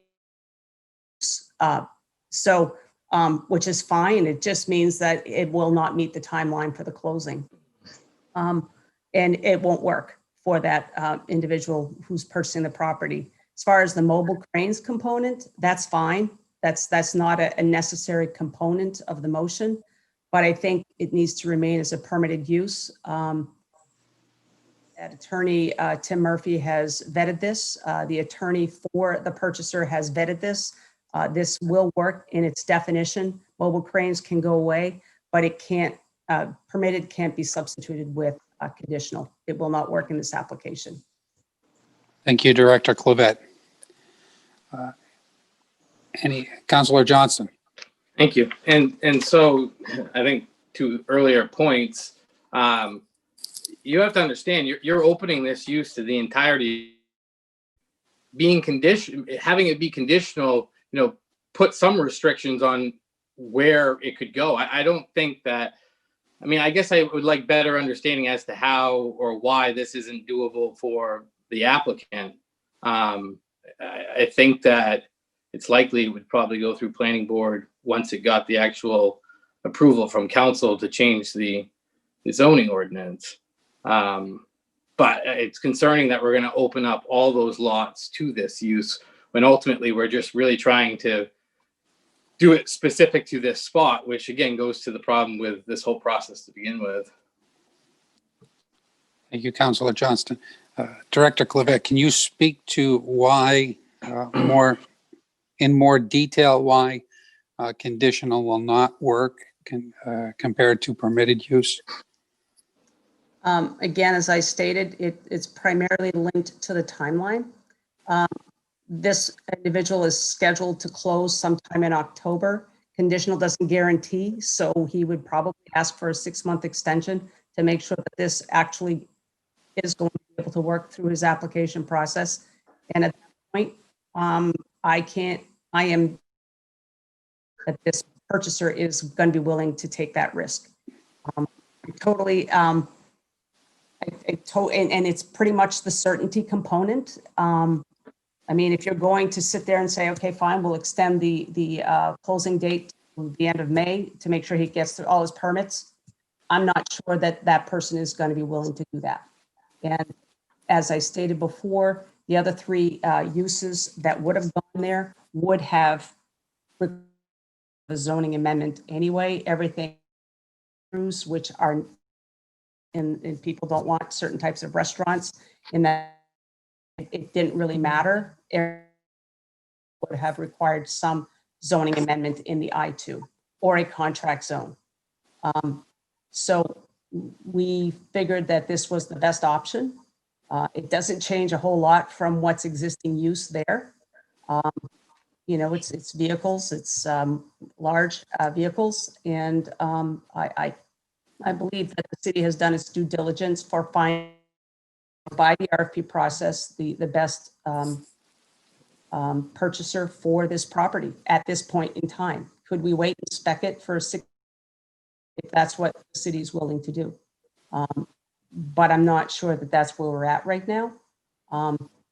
But we can sit there and wait for the right proposal. But amidst COVID, amidst everything else, and amidst doing the process the way that it needed to be done, advertising and having 4 bids, I believe we're in the right place that the particular zoning ordinance amendment needs to happen in order for this to happen. Thank you, Director Clavette. Any further questions from council? So there's an amendment proposed by Councilor Johnston, seconded by Councilor Archer, to amend to add the word conditional after permitted.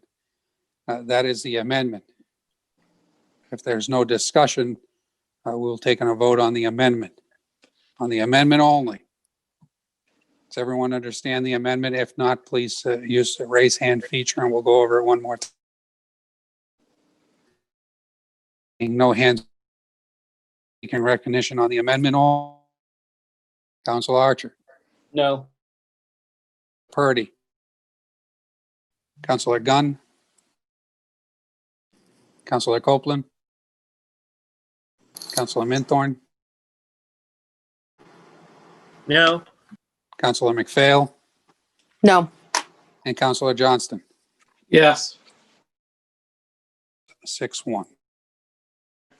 Councilor Johnston. I will retract the motion that I previously read.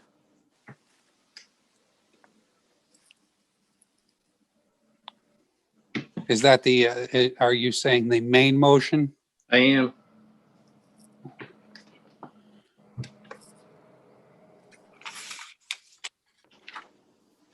Okay.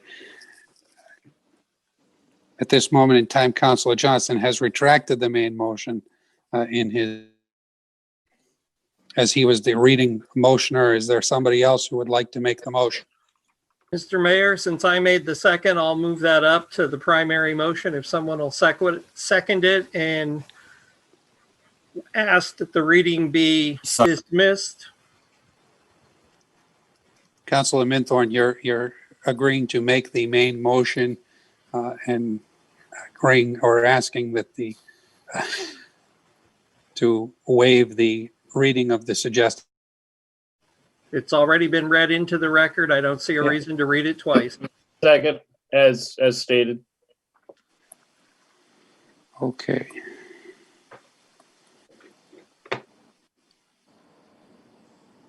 Motion's been made by Councilor Minthorn, second by Councilor Archer. Any discussion?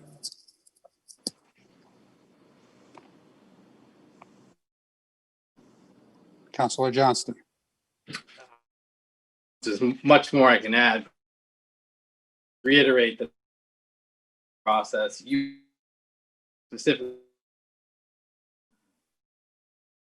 have any part of the vote will definitely be a no.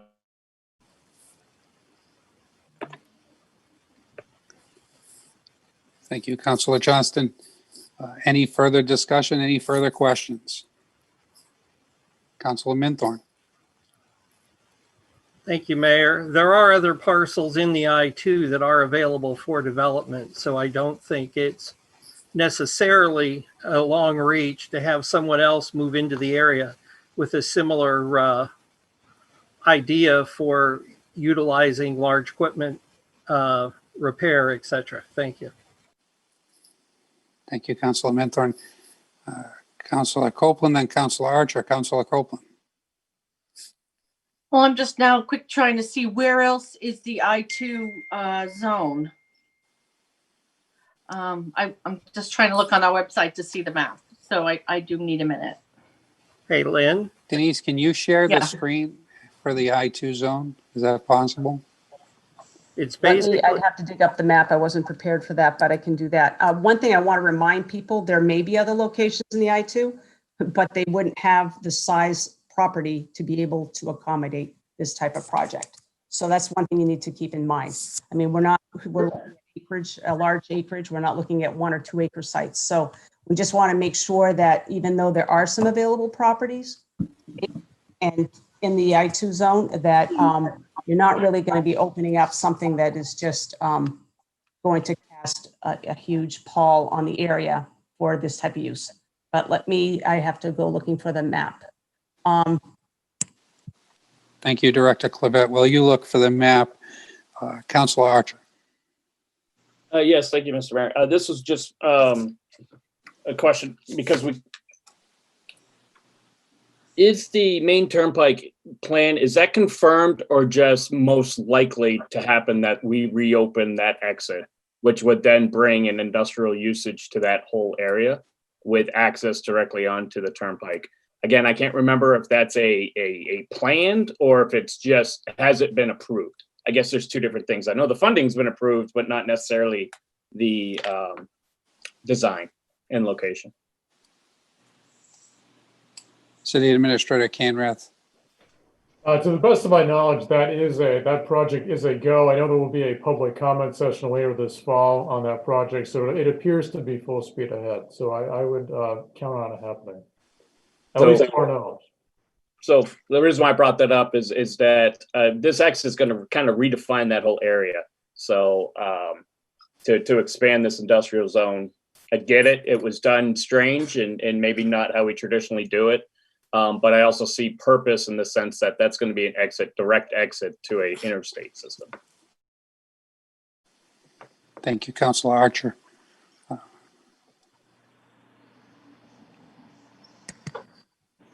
Mayor Doyle, are you Director able to Clevette, see my screen?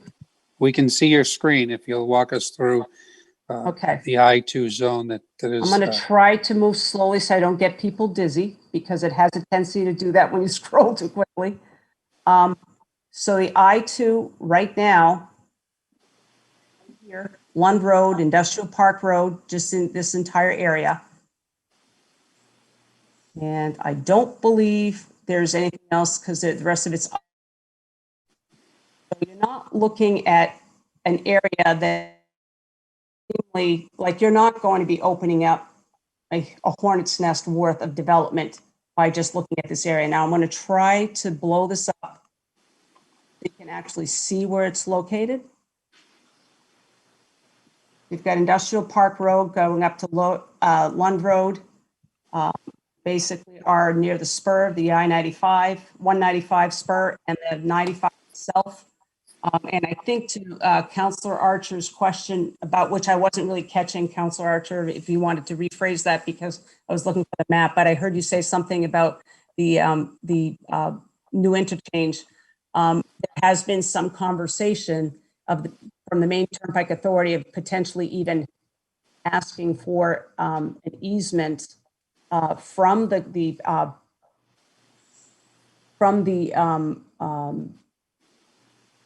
purchaser in the event that they could actually buy some property if they needed to do a further. So that's in the works and the conversation is happening. So you're not looking at a huge area that has a major impact on the city, but I mean, that's my perspective. It's not, you're not looking at the I-1, you're not looking at what's going on in the rest of the city. Thank you, Director Clevette. Councilor Copeland, please, for the moment, if we can look at that so that Councilor Copeland, who asked about it, has an opportunity to see the I2 zone and ask any questions she has. Councilor Copeland. Thank you, Mr. Mayor. I have it also up on my computer screen. I see it, and it's an industrial area. I don't have any problem with it, and I appreciate the explanations. Thank you, Councilor Copeland. Councilor Johnston. Thank you. Yeah, I mean, obviously it's not the largest area in Saco, but that's not really the point. The point is you're opening that industrialized area to vehicle sales. Is that the highest and best use for our industrial land? Probably not. I mean, that's my opinion. That's also what I've heard from multitude of members of the community. But again, I'm at peace. I've already said my point. Thank you, Councilor Johnston. Any further questions? Director Clavette, I think you can take that. I think you can stop sharing your screen now. Thank you. Thank you, Mayor. Any further questions for staff? Councilor Copeland? Well, Nathan brings up a good point. So what if it just fills up with car dealers at that point? I mean, I think when we looked at the description, it talked about large vehicles and stuff. And I know that we already have a large truck dealer on Route 1. Nathan, what do you see as happening there? You think that all car dealers are going to move in there? They're not on Route 1. I mean, if I may answer that, I don't think any of us could predict it, but obviously that's the concern. I think that was the concern of the planning board, is that, 10,000 pounds, that's an F-250. So we're not talking your cars and your average light duty truck, but we are still talking about, potential for commercial vehicle sales all in that entirety of that zone. And I think that's the concern is you're potentially pushing out other uses that may view that land as viable for car sales. Several years ago, when I first got on council, we had started revisioning this area to begin with as more of an entertainment area, hotels, restaurants, things like that. And that obviously hadn't come to fruition in the years since, but that was kind of the area we were angling towards because of the proximity to the interstate, making more of Saco as a destination location. But, that's, I guess, irrelevant to this conversation. But again, the larger concern there is, do you end up filling up that land with cars or commercial vehicles versus just that specific location, which is how this initially started. And so those my concerns remain. Are commercial vehicles, are they considered personal property of the business? Director Clavette? Sorry about that. I needed to unmute myself. First, I wanted to just address the vehicle sales. It's not car sales. This would not be able 10,000 pounds and over. It's basically an F-450, not an F-250. So it would have to be huge vehicles, very huge vehicles. And so it's written in such a manner that this is not going to be a used car dealership. It's not going to be a car dealership. It's going to be a huge vehicle and semi-tractor trailer type use. So that's one thing. And as far as personal property is if they owned it, they are selling it. So whoever purchases it, that becomes personal property. So it's their personal property would just be the facility, equipment they have in the building, their computers, pumps, whatever they have, mechanized equipment for fabrication and all of that would be their personal property. And this particular purchaser will be having all, they'll be doing repairs and so forth. Right. And, we didn't put a restriction on the acreage, but if it would make people feel better, you could actually say that the parcel has to be in excess of 10 acres. And so this parcel is in excess of 10 acres. And then you're preventing anybody from just opening up any kind of a shop on a 5-acre parcel of land. And that I like that. That would further limit the ability for that I-2 zone to be opened up for other 10,000 pound vehicles or more. Because this site is over 10 acres. That's an option that you have before you. Can I move to add that provision to the motion?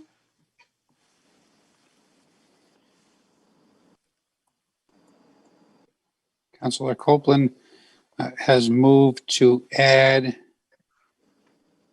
a requirement for 10,000, excuse me, make sure I 10 get acres. this right. 10 acres. 10 plus acres required. 10 plus acres in the I-2 district. Yes. To have these large vehicles, however you want to word it.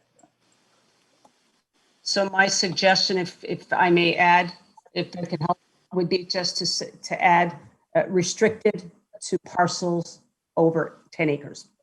The motion stays the same, and at the end, restricted to parcels over 10 acres. And not even make it a conditional use anywhere else for less acreage, is period, it's restricted to parcels over 10 acres. Councilor Copeland, are you okay with adding that to the end of the motion? Absolutely. Thank you. Motion's been made by Councilor Copeland. Is there a second? Second. Second by Councilor Minthorn. Discussion on the amendment. The amendment is now to put the words restricted to parcels over 10 acres in the motion, in the main motion. That is the amendment. Any discussion on the amendment only? Seeing no discussion on the amendment only. Roll call vote on the amendment. Councilor Archer. Aye. Councilor Purdy. Yes. Councilor Gunn. No. Councilor Copeland. Yes. Councilor Minthorn. Yes. Councilor McPhail. Yes. And Councilor Johnston. Yes. Motion passes 6-1. Now back to the main motion as amended. Main motion as amended would put this use includes repair, manufacture, and fabrication and assembly, but does not include the processing of storage of raw materials or salvaging operations, and restricted to parcels over 10 acres. That is the motion as amended.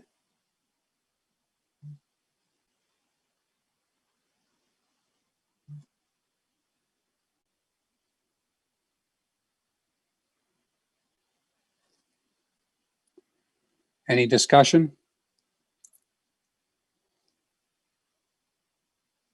Director Clavette, now that we've restricted the parcel to over 10 acres, and we've put in that amendment, does that have to go back to the planning board to be approved?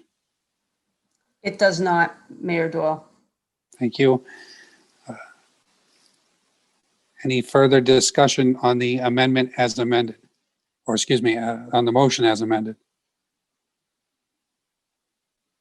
Seeing no hands raised and no counselors seeking recognition on the amended motion. Roll call vote. Councilor Archer. Aye. Councilor Purdy. Yes. Councilor Gunn. Yes. Councilor Copeland. Yes. Councilor Minthorn. Yes. Councilor McPhail. Yes. And Councilor Johnston. No. The motion passes 6-1 rather. With that, we are up to item 10, which is new business. We have item A, an open space fund discussion with City Administrator Kainrath and Parks and Rec Director Ryan Summer. Prior to that, we will take a 5-minute recess, so please be back here at 8:45. Again, 5-minute recess, please be back by 8:45.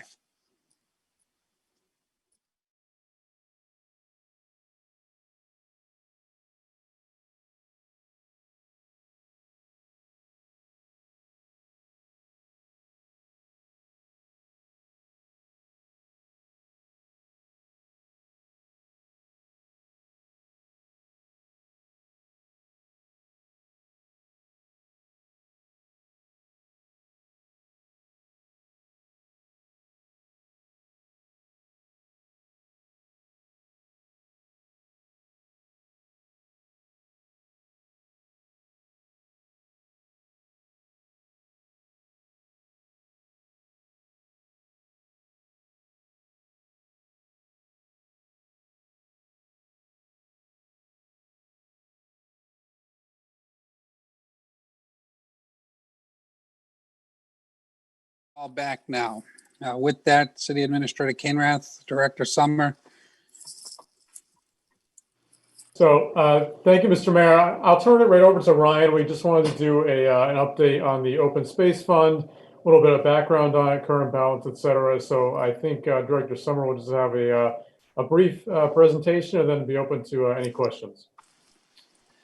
I do. So again, thank you for the opportunity to come and talk. So the Open Space Fund, I believe, began in 2000. For every single new dwelling that is built in the city of Saco, there's an impact fee for the Open Space Fund of $624. The account as of today has $478,768. For the 2.5 years I have been, almost 3 years now, that I've been for the city, we've utilized this account for more of engineering work at Saco Middle School, at Cascade Falls, as well at the Riverwalk over on Front Street, to be able to expand some of these outlying trails and so forth in open space, to better enhance them over time. But for the most part, I keep this fund untouched because really, for me, I look at this as more or less my big aspirations and what we're looking to develop in the future. And some of those projects that we have kind of coming down the pike will be someday a destination park. Perkins Parcel, which is up off the transfer station. There's about 36 acres we're looking to develop into a sports complex with walking trails, tennis courts and pickleball courts, playground. You have 5 playing fields up there that would be for multi-sports, as well as Prentice Park, which would be the access to the Saco River for non-motorized boats. And what I'm going to utilize this money for, and really have kind of set it up for the future, is to use it as a opportunity to go after matching grants through the LWCF funds. We looked at that for the Saco Middle School site to rebuild the baseball field and so forth. The issue I had with that was they wanted to turn the whole site at Saco Middle School into a conservation land. So it would have put the handcuffs on the council to never build a new school up there if this all came to fruition. So I've kind of backed off on that with the idea that we might go after to enhance the development of Perkins Parcel up by the transfer station. You know, and for what it's used for and what it can be used for, obviously the acquisition of land for conservation easement, for sustainability of undeveloped open space and the related development of these parcels to facilitate the role as open space. So we try to look at ideas to create the green belt. We're looking at it also to create a new trail system up at Diamond Riverside. Recreation, as you look at it, or how I kind of view it, isn't a necessity. It's a want. It's something that enhances the community. It makes the community better. It enhances the values of the homes. But for an organization like the Parks and Recreation Department to come to council and ask for a $5 million bond or a $7 million bond to enhance recreation isn't always looked at as a necessity. So for somebody like in my role that I'm in, I use these accounts as the impact fees to leverage money to federal grants and to local grants to really get more bang for my dollar to build some of these projects without coming to the taxpayers, and utilize that on a bond basis, but more as a concept of future goals that we kind of look forward down the road. So for me, I inherit, my goal is to build this account up. So when the time comes, not during the COVID time, but as the next wave of good times and we get back to really the enjoyment of living the life without COVID, that we begin these projects. But right now, we're very much in the beginning phases of beginning to discuss these projects with Woodard and Curran when it comes to the Perkins facility up at the transfer station. I talked to the Saco River Corridor about the trail system over at Diamond Riverside. So these projects are coming to fruition, but we've kind of slowed it down just a tad just because of the financial uncertainties that we're about to see in the next year or two because of COVID.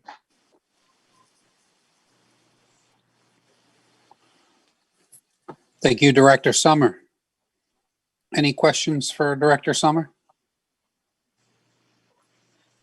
Councilor Copeland? Just a quick one. You mentioned it was $620 impact fee. Does that depend on the size of the development, or is it big and small? Is a set flat fee?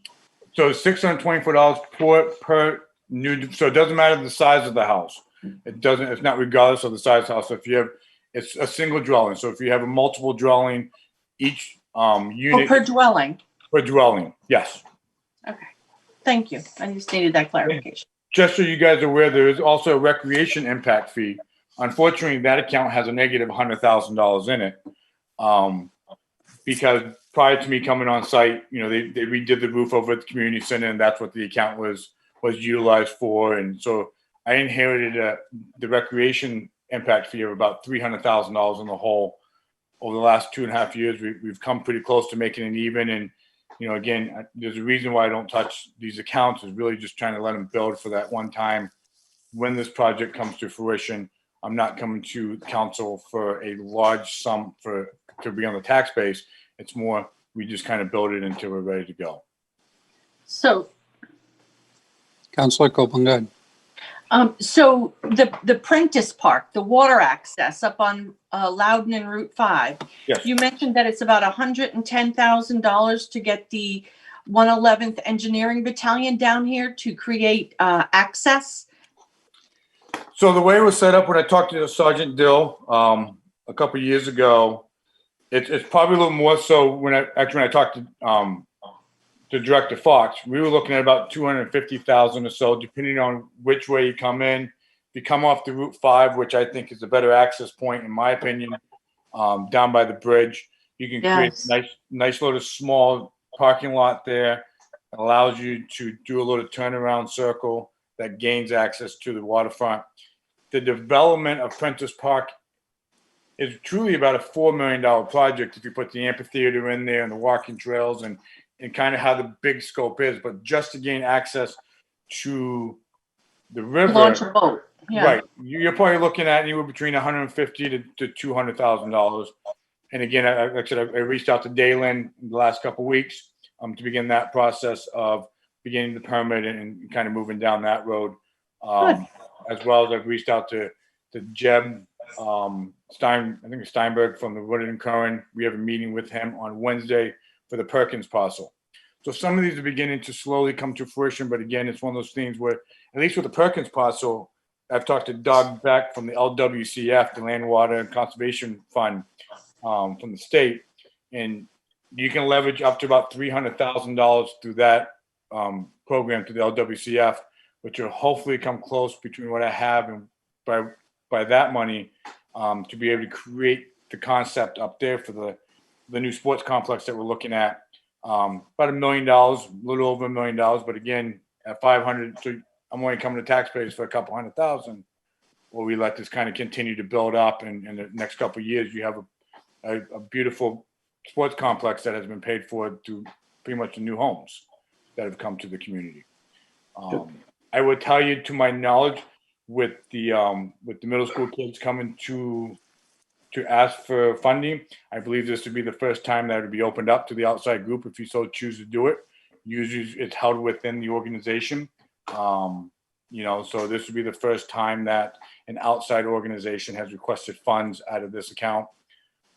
I would tell you, in my personal opinion, you leave this account kind of the way it is, and if you so choose to fund the middle school project, which I think conservation land is an important fund, that we do it more out of the general fund versus having, because then I think once you set precedent to these small groups to come in and start picking at these funds, I think you open up precedent to the community, the outside groups as well. So I just wanted to state that, but you know, I believe conservation is a great idea. I believe it's a wonderful movement that these kids are looking at. I think just because you see the account open fund, it leads to an understanding that people can kind of just start picking away at their special projects that really isn't what it's set up for. And it seems like a lot of money, but it's not really. It's not. When you're talking millions. Thank you, Director Summer. Thank you, Councilor Copeland. Councilor McPhail. Thank you. Director Summer, on this list that you've got here with us, one of the things that you have is areas of Pepperell Park.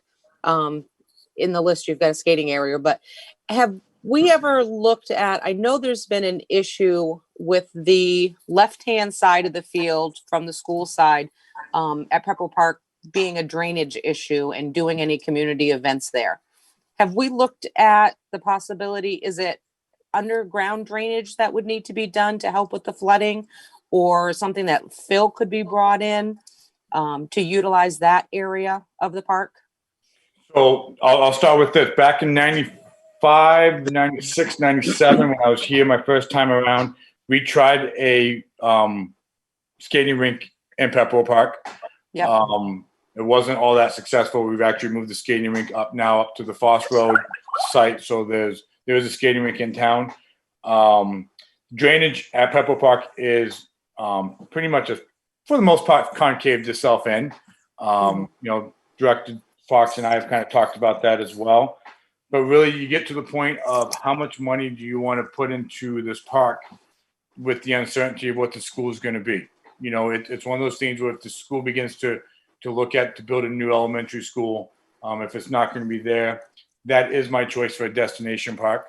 And ideally, at that point, you create the park the way it is. Or if the school is going to be there for the next 15 years, then you sink the money into the drainage system around the playground and so forth. So you're really trying to figure out what the school is trying to do before you sink in a whole lot of money into it. The right-hand side, if you're looking at at Fairfield School, the right-hand side, that used to be a pond that they filled in back in the 60s. And so that's why it's always wet, is what they did, they filled it all in and so forth. And in the destination park, it will be the pond again at some point. But again, until the school begins to figure out what they want to do and what the state's going to allow them and so forth, the question is, again, you don't want to just start sinking good money into a quick fix that in 5 years you're going to be ripping back out. So, we begin to think long term more than short term. But yeah, because I know we've talked about possibly wanting, having a space for a gazebo. Yep. And maybe moving the concerts in the parking lot to an actual park. Right. And there's been concerns because of the wetness, the softness of the land and the wetness. Yep. And then, and it's one of those things where as we move forward in the school department, that'd be the conversation. Are they there for 10 years, 15? Yeah, you put the money into it. If they're there for 5, 7, I don't know if it's in the best interest of the city to put the money into that. Okay. Thank you.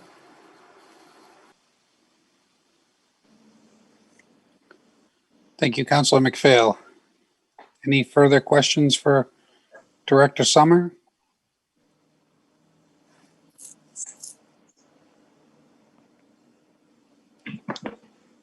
Director Summer, thank you very much for your presentation. Thank you.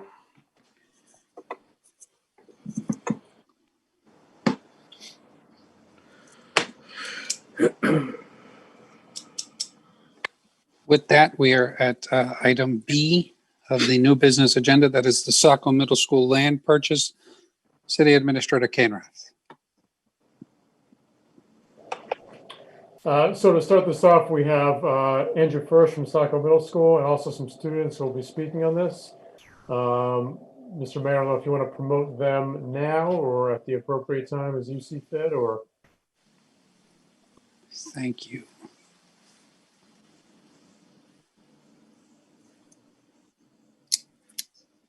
Andrew, can you hear us? Yes. Okay, we can see and hear you. Excellent.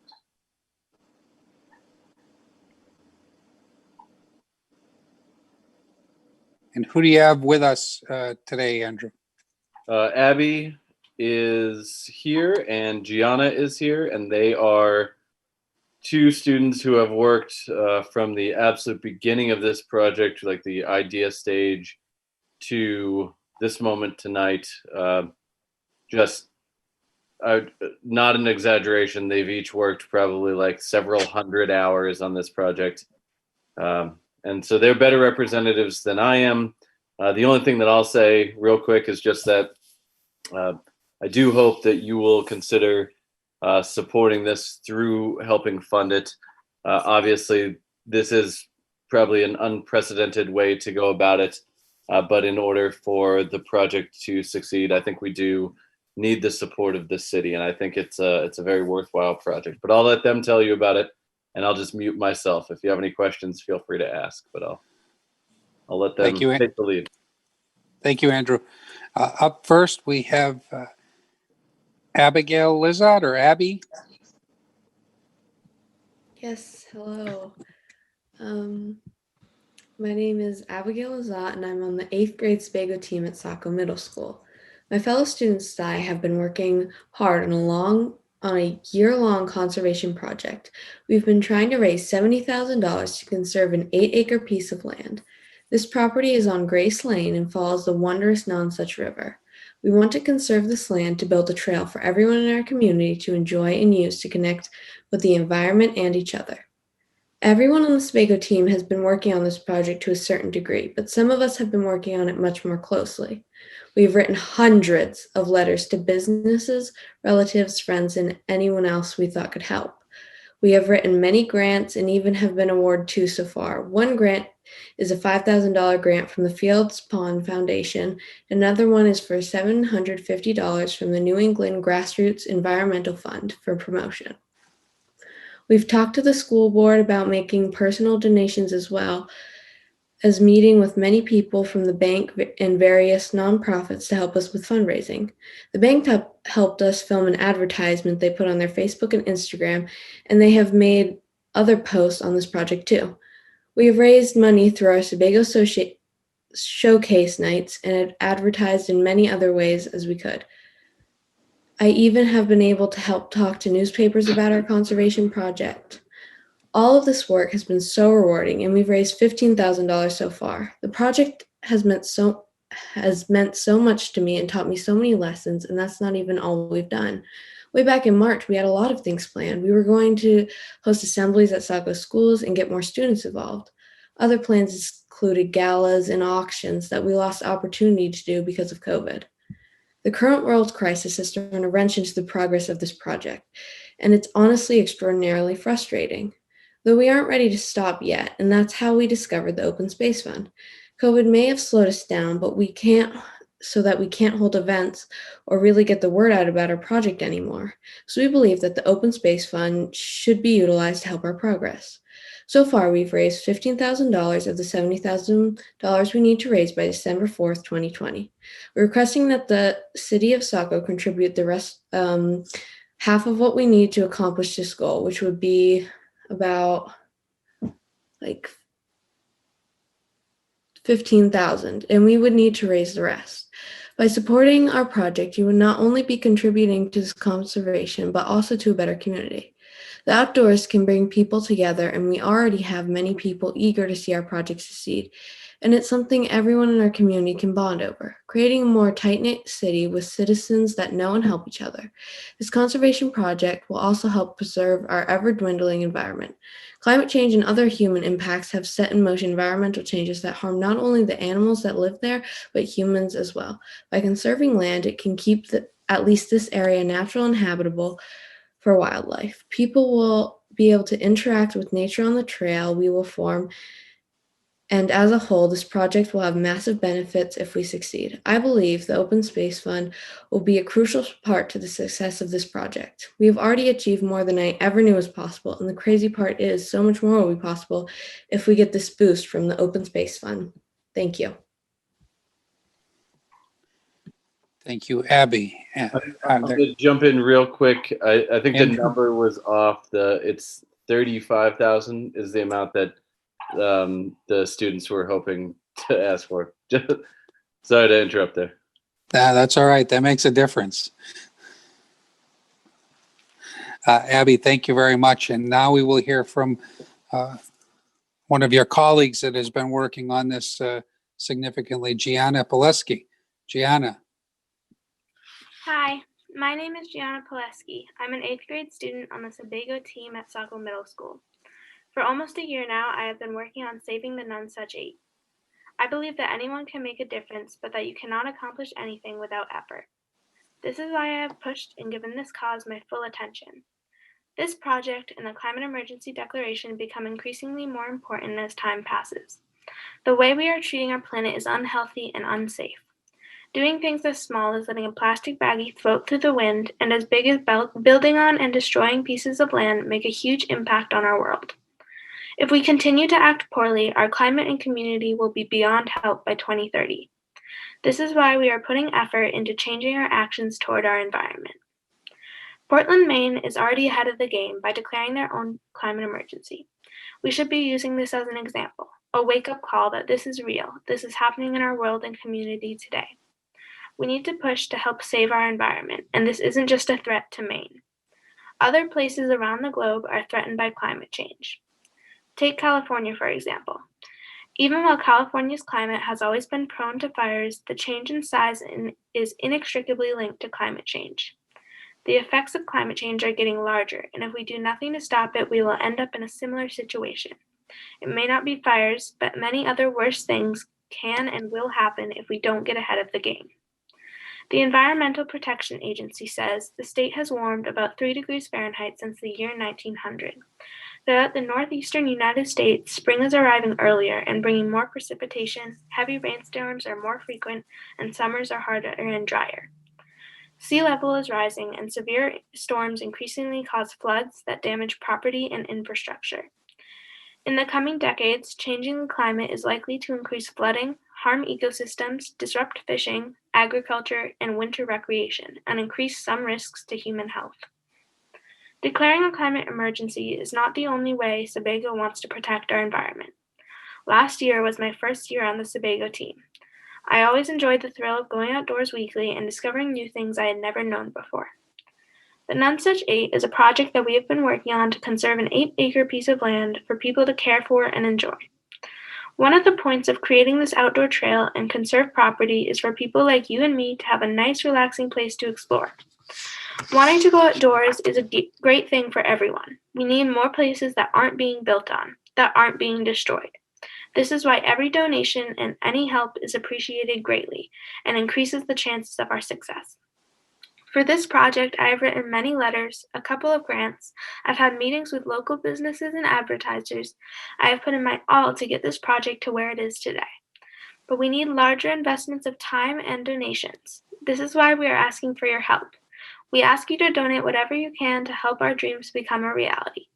And for those of you who have not yet donated and would like to go to the Saco Valley Land Trust website, click on the Sebago page and make a donation right away. Help save the climate and land, help the community. Thank you for listening, and thank you for passing the climate declaration. Thank you, Gianna. Are there any council questions for either Abby or Gianna or Andrew?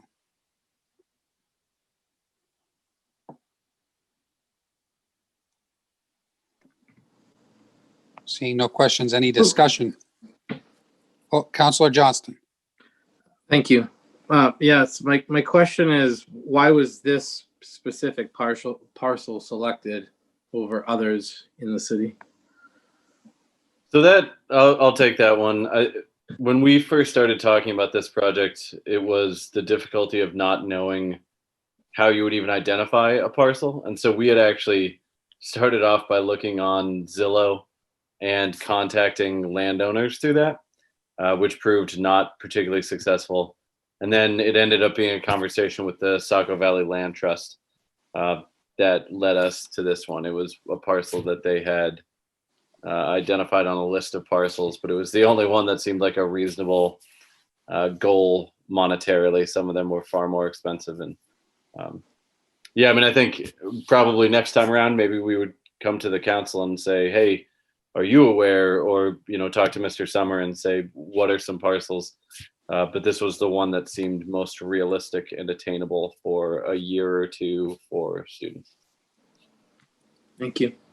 Thank you, Andrew. And also, there's also one other important thing, and that's just that it does actually connect to 2 other parcels that already exist. So it extends an already existing trail. So that seems very important. Thank you, Andrew. Thank you, Councilor Johnston. Councilor Copeland. Thank you, Mr. Mayor. Mr. Frisch, you've hit the nail on the head for one of my goals is to create space with like a green belt. So connectivity of natural resources, whether it's purchased land or whether it's easements or whatever. So I'm right there with you.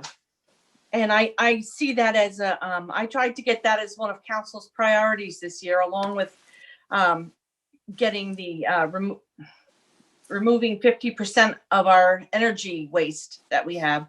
But maybe next year they'll get those priorities as priorities. But so this property is going to be on the Scarborough border, and it's going to connect, you said, two properties, so that's going to be a connection piece. Are all of the 8 acres within the boundaries of Saco? Yes, and so the 8 acres connect to 2 other properties that are also in Saco. And then on the other side of the road is Watson Mill, which is another conserved property, which if you haven't been to is amazing. And then it goes to Scarborough. And yeah, the cool thing about this, if you look at the map, I don't know if we've shared that, but I'm on Google Earth right now. Okay, there's a cool map that shows all the conserved pieces, and there's only like 3 parcels that would need to be acquired to have a green, like a nature corridor all the way to Gorham, which is pretty amazing. So, I mean, they're pretty big pieces, so it's not like it's close to happening, but it leads in that direction. Thank you. Councilor McPhail. Thank you, Mr. Mayor. Welcome, Andrew, and guys from Sebago 7. I appreciate you being on here. If the purchase is able to go through, who actually will be the owner of the land? Who is going to be under the name? Saco Valley Land Trust will own. Okay. Yep. And as far as maintenance and It'll be installing trails totally- or bridges or? Yep, and the students, Abby and Gianna have talked about the idea of, well, they can tell you about plans for what to do with the property. I don't know if one of you wants to take that. Yeah. It's you got it, Gianna. I can see you leaning. We're planning on, as the Saco Middle School, like Sebago teams, to start working on making trails through that actual property and making it easier for people to explore.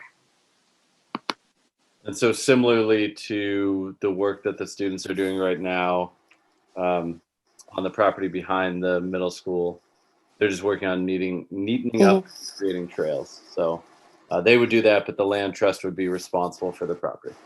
Okay, but it would continue through the Sebago 7 group as these guys moved on. They could help volunteer, but then it would continue on with your upcoming classes. Yes. As project and volunteer work. Yep, you got it. Yep. We were just added to the list of sites that we visit, which this past year was the Heath, the Atlantic Way Trail, and Horton Woods. So now this would be the 4th site. Okay, great. Thank you so much, guys.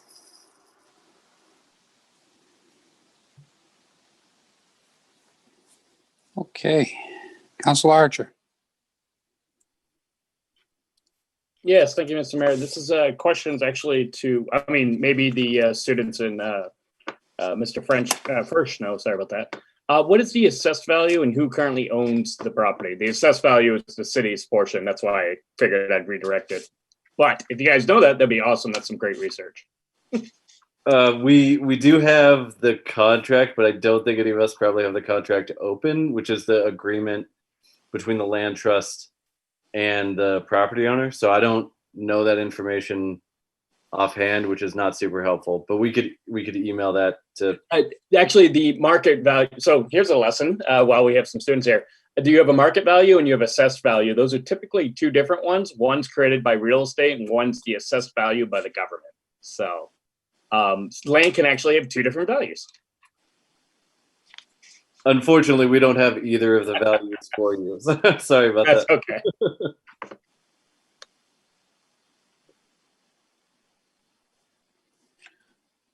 Thank you, Councilor Archer. Any further Councilor Copeland? Are there any houses nearby? I'm on the assessor's website following up for Counselor Archer, and it looks like there's homes at 3, 4, 5, and 8 Grace Lane. Yep. So the property itself, there's kind of a plateau where there are some houses, and then there's a hill sloping down to the Nonsuch River, and the property is the valley of the river. It's not the houses up at the top. All right, so it's in the corner there. I see. And then there's other houses that are on the Watson Mill Road that go there. Yeah, I think there's 2 houses that border the property on Watson Mill. And one of those houses, they have a trail that comes out from their backyard, but I assume that that's private. And then there is a separate entranceway to the property that would connect to this property from Watson Mill, which is where the parking would be as well. The parking would be on Watson Mill? Yeah, the same site as the Watson Mill site, although the land trust talked about the potential of adding 2 spaces on Grace Lane, but I think it's a private road, so I don't know the process for that, but I think they were just trying to expand the number of spaces.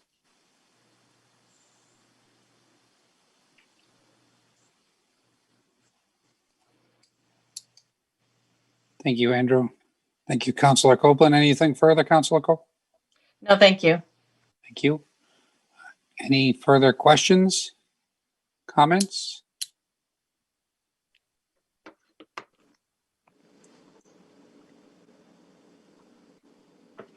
Okay. Andrew, Abby, Gianna, thank you for all your hard work on this and everything you and your team are doing to preserve land in our community, and then also make it part of a walkable area and for folks to get out and relieve stress and tension and enjoy the beautiful outdoors that Maine has to offer. So thank you again for everything that you're doing, and this may come up again in the future, and if it does, we will bring it forward and let you know so that you can participate in the process, in the future process. With that, thank you very much. And we are moving. I do have one question just about that process, like what it actually would be. The project itself has a deadline of December 4th being the cutoff for the agreement that was made for the property to be sold to the land trust. So it is a timely matter. Is there kind of a timeline or something that the students can kind of work with? They have a couple other grants in process, but obviously the difference between needing to raise 55,000 more and 20,000 more is huge. And one feels pretty realistic and one feels like a pretty big stretch considering it's mid-September and that's only two and a half months away. We will get back to you on the process once the city administrator has been able to talk with some of the other staff members and answer some of the questions that are out there, and we will be in touch with bringing this perhaps on a future agenda. Yeah. Thank you. Thank you. With that, we are up to item C, which is the painting crosswalks discussion. We do have a memorandum, City Administrator Canrath. Thank you, Mr. Mayor. Just to summarize, Saco Main Street Executive Director Rob Biggs and I have had several conversations regarding the painting of the crosswalks along Main Street. I know this topic has been talked about I think a few times in recent history, but Saco Main Street would like to take in a phased-in approach the painting of the crosswalks. They have some different designs, they have some different proposals to consider. It would be all volunteer work and supplies on their part. They would need help with traffic control, obviously, from the city. But the actual painting would be all on behalf of Saco Main Street as far as volunteers and supplies. So I'm not sure if Rob Biggs is available this evening to talk about it any more in detail, but if he is, you may want to bring him in as a panelist.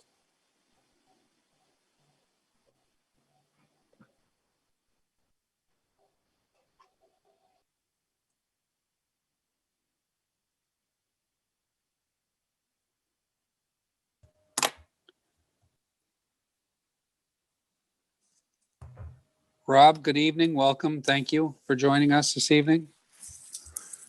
Thank you for having me here. I feel kind of honored after those last students and the other students that spoke during the public time. Anyway, as the city administrator said, we've been talking about this for several years, but what we found, and I wrote a piece that was in your packet, certainly, that you have read, I'm sure, but it, crosswalks have become almost invisible, including blinking LED lights on Main Street, as I've take my life into my hands on a regular basis, crossing our Main Street with people looking at their phones and eating food and so on and so forth, going across there. We need flags to wave at them or something. But anyways, with that said, this is about safety, it's about vibrancy, and it's about art. Although, as I've said in my statement, this is not going to be artiste required. It's going to be stencils and paint that can be touched up on an annual basis by volunteers. We don't want to make them so detailed and so difficult that it requires a talent that we might lose over time. We want to make it easy for people to be part of this and to make it very community oriented.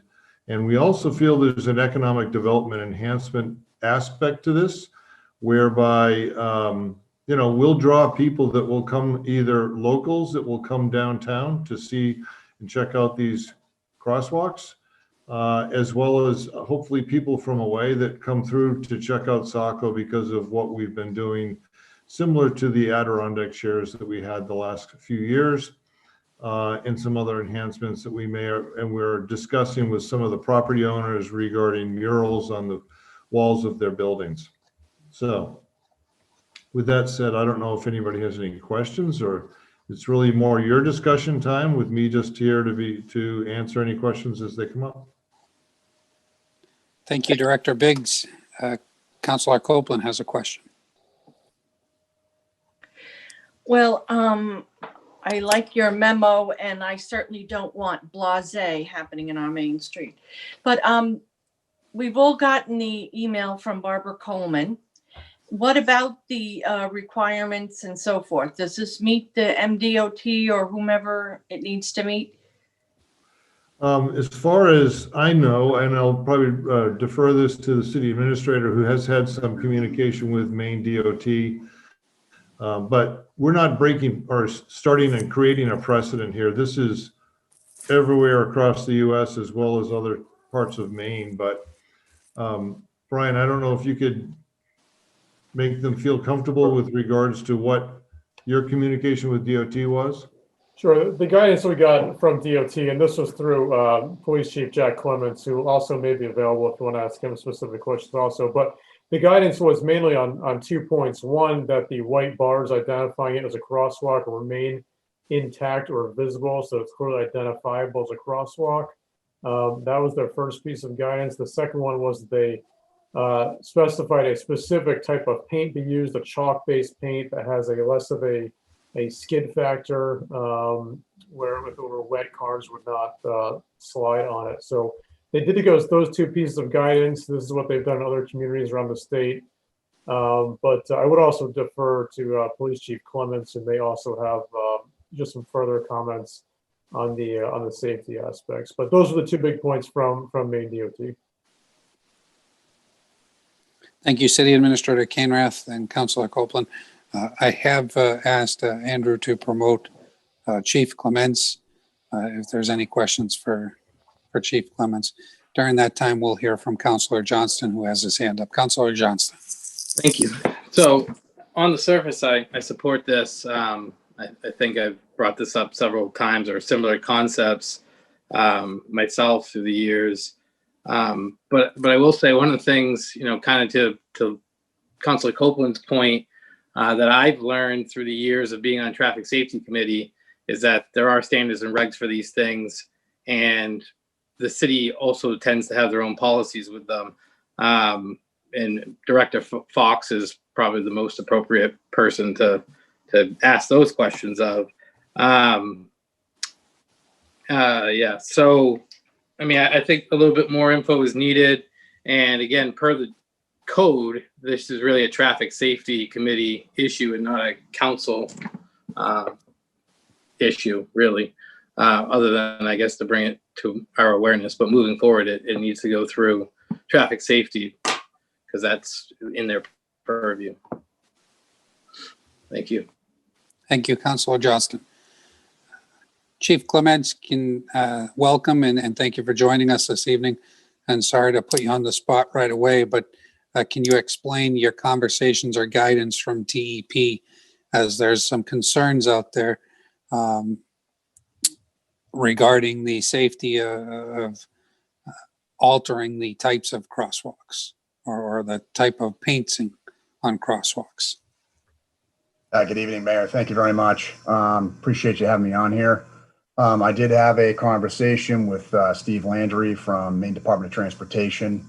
They had a meeting back in August to discuss this because it is popping up in other communities, and it sounds like some of these communities have not been in contact with Maine DOT. The only community that I'm aware of that's done something with a crosswalk where I believe they did bring in Maine DOT was in Portland, down by Hadlock Field. They did something a little different with the crosswalk going over to the baseball field, but it was still white and still reflective in what they did. I believe it's baseball bats or something. So with a bunch of communities, starting to do some different things, Maine DOT did want to weigh in, and the city administrator is correct. One of the things that they looked at is that they recommend that if a municipality chooses to do so, that the infill design not be retroreflective, shall not be used in the crossing with a speed greater than 25 miles per hour. And then when it came to the paint, they are recommending a temporary chalk-based paint, and that has to do with the coefficient of friction with accidents. If you start infilling an entire bar going across the street, then you are going to make the road slippery if you don't use this chalk-based paint. I will say that I agree with Mr. Biggs that people are not paying attention down on Main Street. If you've ever seen Officer Garrison out there during the day, he does a pretty good job of staying busy, stopping cars and issuing tickets for those violations. He was out there today. My concern is twofold. Number one, I agree with Councilor Johnston. I do think that this probably falls within the purview of traffic safety because a crosswalk is a traffic control device. And then number two, if folks are not paying attention to where they're going as it is now, if you start adding some type of artwork into the crosswalk, I'm not sure that they're not going to get they're going to be staring at what's in the crosswalk rather than where they're going. But that's just my thought.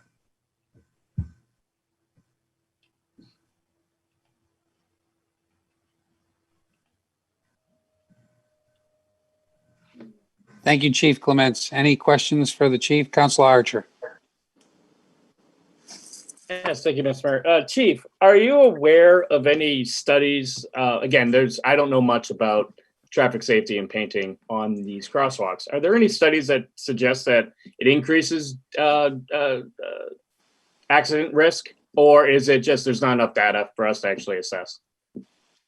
The only information that I'm aware of from Mr. Landry was there are communities in other countries that have done the 3D crosswalks where it looks like it's a raised table, and apparently that has actually increased traffic accidents. So they definitely do not recommend that. But as far as infill with some some neutral tone chalk-based paints, I don't know that there's enough data to Okay, thank you. kind of talk about that. No 3D. I'm not interested.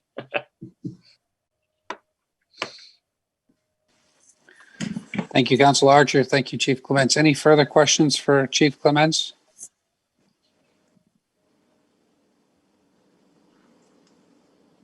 Any further questions for Saco Main Street Executive Director Rob Biggs?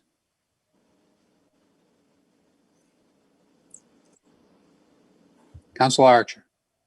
Yes, just to Rob Biggs, thank you again. We've been asking for your organization to start bringing creative ideas to Saco, and this is truly one of them. I support it on its face, not so much this 3D that's out there, but something that I think that we can all work with the designs and things like that. Thank you for bringing it forward to us. This is kind of what we've tasked you to do in the past, and the organization's doing good work. Thank you. Thank you.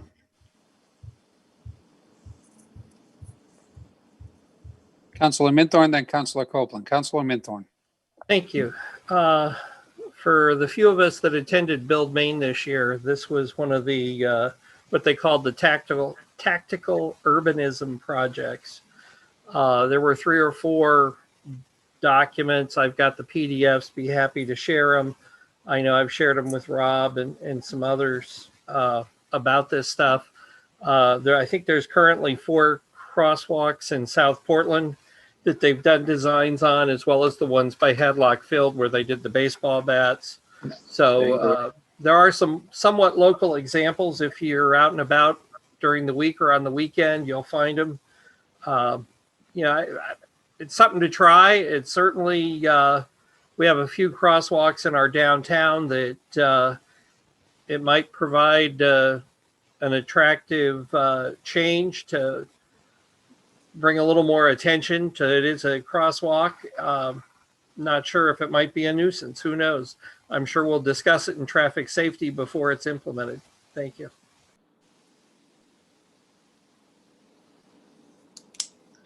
Thank you, Councilor Minthorn. Councilor Copeland. Well, I just wanted to chime in and say that I think it is wonderful. It's creative and I'm all for it. It just needs to be safe. I mean, that's ultimately what a crosswalk is. But I'm thrilled with the momentum seems to be growing with art in downtown. And I think that's really important. Thank you. Thank you, Councilor Copeland. Any further questions or discussion points? Okay. Mr. Mayor. City Administrator Kainrath.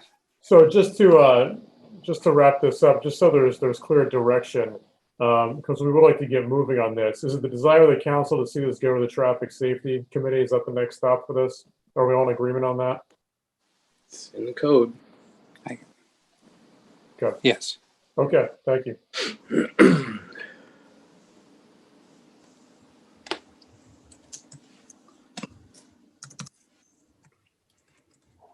Okay, moving right along. Executive Director Biggs, thank you for joining us this evening and for the presentation. Thank you as well.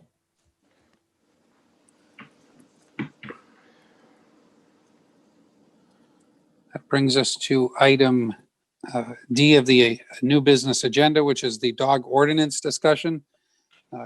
Council, you received a memorandum from City Administrator Kainrath in your packet. City Administrator Kainrath, do you want to elaborate on your memorandum? I think the council is aware at this point of the discussion that needs to happen. You obviously heard the comments again of Cynthia Chadwick Granger at the beginning of the meeting. And the question is around voice control that you see in the ordinance cited in the memo. And so this is an opportunity for us to hopefully begin that discussion if we want to take any action here or make any changes to our current ordinance in light of the recent events that you heard about earlier. So that's the opener, but this is an opportunity for us to discuss further.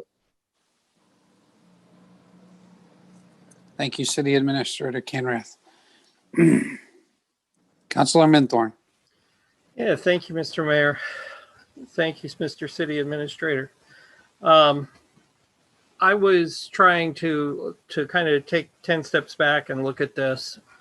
And I know personally within 500 feet of my house, There are cleanup issues with dog waste not being removed. We've heard about it a good part of the summer at the beach. The running at large, I've had that issue up until recently when my neighbor installed a fence on our property line. It wasn't safe to actually be in my yard at times. Thankfully, he's sold and moved on. Barking, I can tell you, we have a barking issue on the next block over. And one of my concerns around that is in reading this ordinance and many of the model ordinances, there's nothing to quantify how much barking is okay and when does it become a nuisance. It just says it's a nuisance, you know, if it's disturbing the peace. Well, how many of us really have a good handle on what that means? I think what I would like to see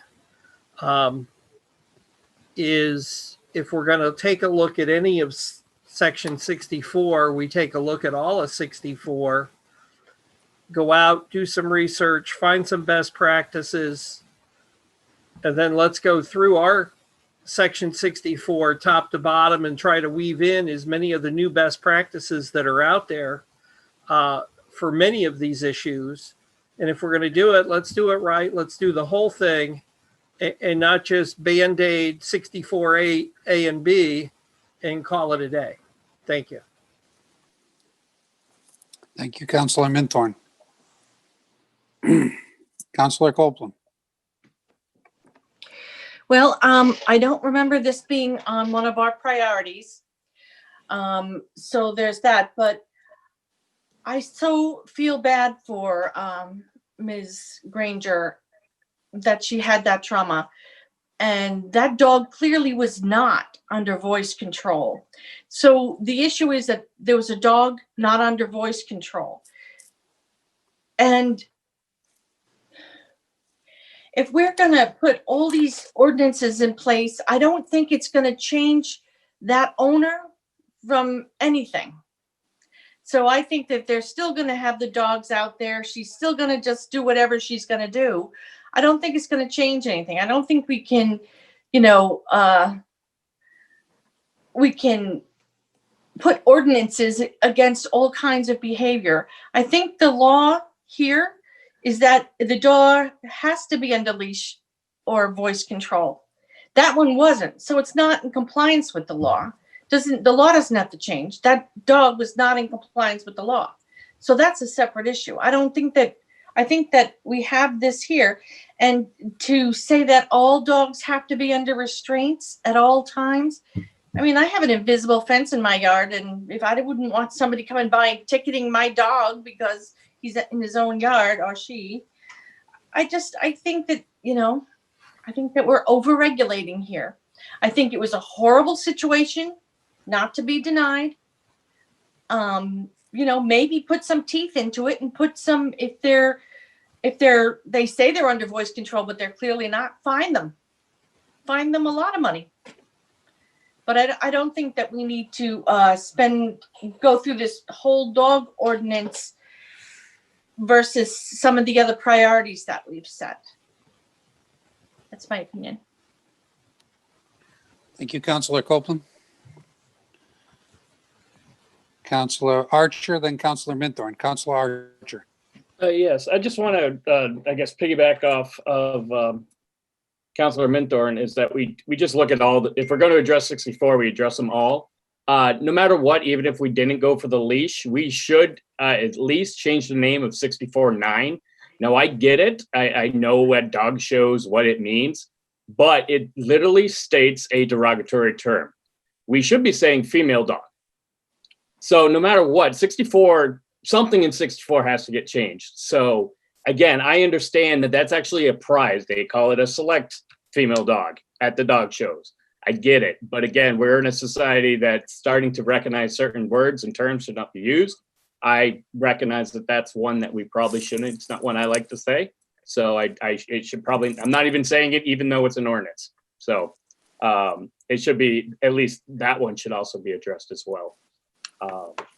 But I do like the idea of fines as well, as Councilor Copeland just put forth. I do believe we need to have some some sort of something to put our foot down when we need to. But again, this case was we were very lucky because I'm well informed. There was a toddler, a baby in a carriage that was right when this all happened. So that could have gone even worse than what happened. So sometimes we have to be proactive. Sometimes even if we don't want to be. So.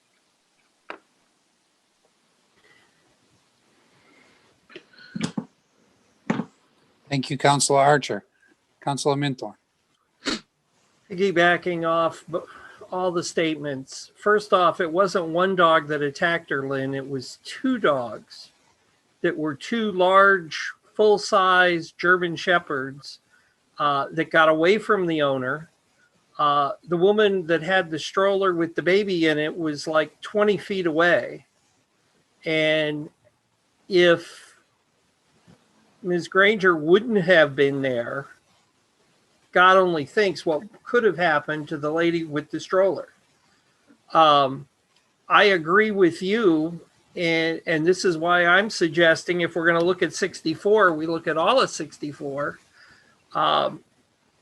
You know, we have the ability as a council to set fees, set fines, and at the same time, we can also set insurance requirements that if your dog has this preponderance of dangerous behavior, that you have to present that you have a homeowner's insurance policy that maybe has an umbrella or something on it if you're going to keep the dog. You know, it's not for the guy across the street who owns a very lovely dog that I've maybe heard bark 5 times in the 8 years they've had the dog across the street, who doesn't hurt anyone, doesn't do anything. It's a great dog. But there's also the guy that was on the other side of my property that had 2 dogs that would charge at me every time I was in my own yard. And we can't legislate all for one side and not protect the other side.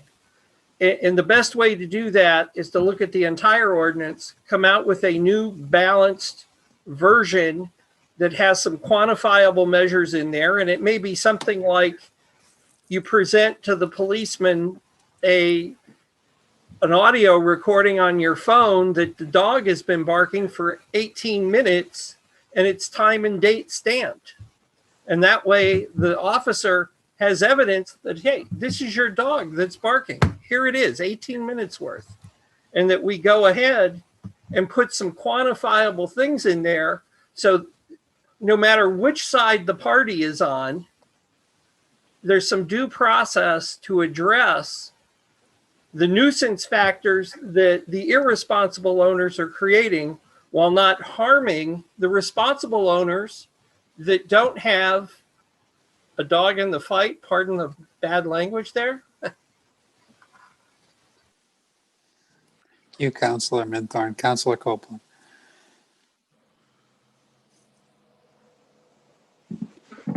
Thank you, Mr. Mayor. I thought my hand was down, but I did want to chime in.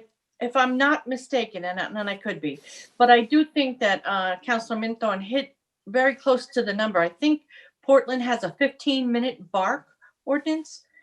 You know, it's worth looking up, but I think that that's a reasonable number. And I realized it was 2 dogs, but it was the one owner. So it was, the owner was the problem here. Thank you, Councilor Copeland. Councilor Johnston. Thank you. I don't know how barking got into this conversation, but it's probably more appropriate that if you're going to regulate barking, it belongs in the good neighbor performance standards versus this ordinance on dogs. Outside of that, I mean, I'm always for researching things and looking into it. So, you know, I guess I'm in favor of taking a look at this, but deep down inside, I tend to agree with Councilor Copeland here. I think that in this particular instance, and probably most others, this dog obviously wasn't under voice command. If he was or she was, they would have stopped. My dog certainly isn't under voice command, and that's why I keep a leash. So I don't think regulating it or legislating that it's a requirement is really going to change that. And more importantly, I always look at these things and say, well, how do we enforce them? So are we going to have a individual that does nothing but goes around looking for unleashed dogs? I don't know. I mean, I'm open to the discussion, but I think this is probably going to be a difficult one. Thank you. Thank you, Councilor Johnston. I think barking dog got into this because it is a section of the current ordinance. And I think, as Councilor Minthorn alluded to when he opened, his thought process is to take a look at the entire ordinance as a whole and globally try to resolve all issues in there rather than just focus on one issue. In this case, was brought forward to us by an unfortunate incident that happened where somebody got hurt and their animal got hurt, their animal companion got hurt. So I think we have to be, I think we have to look at our laws and ordinances every once in a while and revamp those. And I do think it makes sense to look at other communities and see what they've done. But I don't totally believe in over-regulation of things that are sometimes beyond your control. But taking a look at things is always important. Right, So- and I agree to that. But again, with specific to the barking, I think it probably is more appropriate to have in that good neighbor performance standards, because we already regulate noise. I've used it myself several times. So if we're going to regulate the barking or unattended dogs, it probably would be best situated there, and it's clear that the police department regulates all other noise issues. So I just for clarity of the overall code, because there's plenty of other things I've found in the code that are kind of out of whack and where they should be aligned. So that's just my suggestion right now for the barking issue. As a former animal control officer in my younger years, I can tell you that the animal control officer writes many violation summonses and civil summonses for animal barking dogs and unleashed dogs in different communities all across Maine. So I think if you're going to have a more strict ordinance that requires staffing to enforce that ordinance, the time may come that you want to also look at a budget amendment that increases the amount of hours for the animal control officer. And again, if you're going to restrict leashing or restrict dogs to being leashed all the time, I think the council may want to consider an alternative dog park for bigger dogs with more space to allow them to run. I think if you're going to look at it globally, you have to kind of try and look at all the issues all at once. But Councilor McPhail has her hand up, so we'll go to Councilor McPhail. Thank you. Yes, first off, I do agree. Yeah, looking at one ordinance, we should be able to look through the whole thing. But on the issue that actually is bringing it forth to us is making sure that we're allowing our residents or giving our residents a safe place that they can do it, just as we've done with the beach for the plovers. I was a plover monitor this summer. Going down there, again, yes, there were people that weren't obeying the rules, but majority, the dogs were on leashes. But looking at places like our schools, we should be able to, Saco Middle School, for example, it's a community area now that people enjoy walking and going around. Those aspects and areas of the city should have a specific leash only law to them. Looking at areas like that. And as you stated, possibly looking at a dog park out on the north side of Saco. I live by the one here at Fairfield, and people are respectful, and it's a wonderful place. People enjoy it. They use it all the time. So it could be an option of providing another option. But yeah, again, like with a 64A, definitely possibly adding the possibility of looking at like schools as a standard leash law. If you are on school property, we should have leashes. Same thing with Fairfield. You've got the playground with kids constantly there. And it could be a very dangerous spot. And we are very fortunate that we haven't had an issue down here, but it is something that could potentially happen someday, unfortunately. Thank you, Councilor McPhail. Councilor Minthorn. Yeah, thank you, Mayor. Nathan, I agree with you. I think that we should tie 6413, which is about barking and nuisance noise and all that, and tie it back over to the good neighbor standards. I think that's a perfectly acceptable way to handle this. But again, I think in 6413, we need to put something in where you can quantify that barking, because right now it's totally subjective to either your neighbor or the police officer as to where the line is in the sand for when it's a nuisance, when it's not a nuisance. And I think that we have the technology enough today, we have enough people running around with smartphones today, that we have the ability to quantify this and put a time on it, where we can do that and not only help good neighbors be good neighbors, but at the same time help law enforcement with their job by providing that. And that's all I want to say on that. But I think, you know, if we're going to look at it, we ought to look at the whole thing. And there may be some other best practices in other communities that would make total sense to incorporate in ours and update it and hit the refresh. Thanks. Thank you, Councilor Minthorn.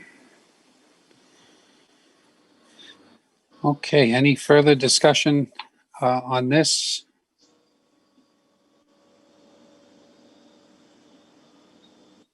Okay, so Council, you will probably see this again at some point after staff digests some of the comments that were made here, takes a look at the ordinance, and then comes back with some suggestions. Again, if you have any suggestions, please forward those to City Administrator Canrath on anything that you would like to see changed in the ordinance.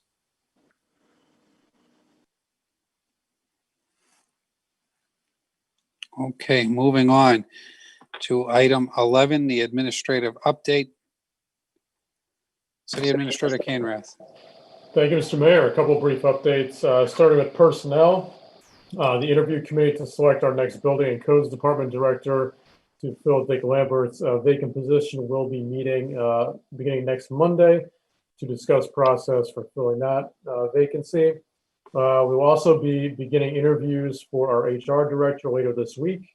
And lastly, interviews have just concluded in the planning and economic development department for our city planner, our new city planner, and hopefully some information coming out of that shortly in the near term. Public Works facility, a reminder, if you haven't already and would like to tour the new facility the first week of October, please respond to the email invitation to council from Pat Fox inviting you over for the tour. A reminder on elections coming up, absentee ballots will be available sometime in the first week of October. We again will have the ballot drop box available on the Cutts Avenue side of City Hall as another opportunity to return ballots. And we are currently at about or a little over 5,000 absentee ballot requests to date, according to City Clerk Michelle Hughes. As I mentioned last time, I'd like to begin monthly events, City Administrator open office hours. The first session will be scheduled for October 27th from 3 to 5 p.m. in the City Hall Auditorium. Again, all citizens, local business owners in Saco are welcome to attend and come and share their comments, concerns, complaints, constructive feedback, or whatever it may be. I look forward to speaking with as many people as possible and helping to address any concerns that are out there. Lastly, I'd just like to mention, I'm very happy to report I'll be joining the Dyer Library Board of Trustees. Their annual meeting is coming up this week on Wednesday, and I look forward to being part of the library board and hopefully adding to the conversation and contributing to their efforts of a very important institution in our community. So happy to be involved there also. Happy to take any questions. That's all I have. Thank you. Thank you, City Administrator Canrath. Any questions for the City Administrator?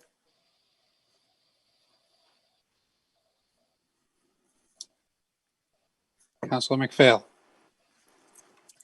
City Administrator, as the liaison to the Library Board of Trustees, I want to be the first one to officially welcome you. Can't wait for this meeting to have you join us and looking forward to working together. Thank you very much. Look forward to it. Thank you, Councilor McPhail. No other questions for City Administrator. Thank you, Brian. We are now moving on to item 12, which is council discussion and comment. Any discussion and comment?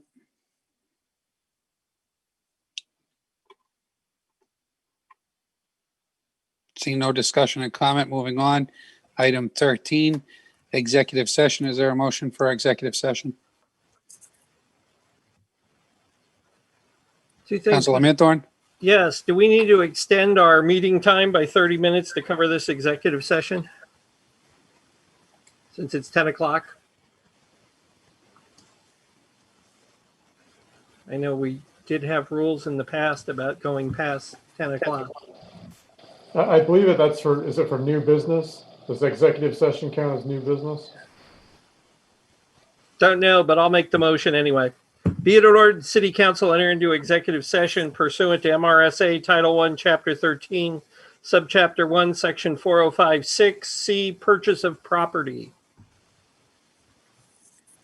Second. Motion's been made by Councilor Minthorn, second by Councilor Copeland.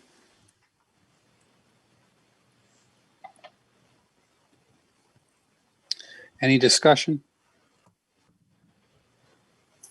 Seeing no discussion, roll call vote. Councilor Archer? Aye. Councilor Purdy? Yes. Councilor Gunn? Yes. Councilor Copeland? Yes. Councilor Minthorn? Yes. Councilor McPhail? Yes. Councilor Johnston?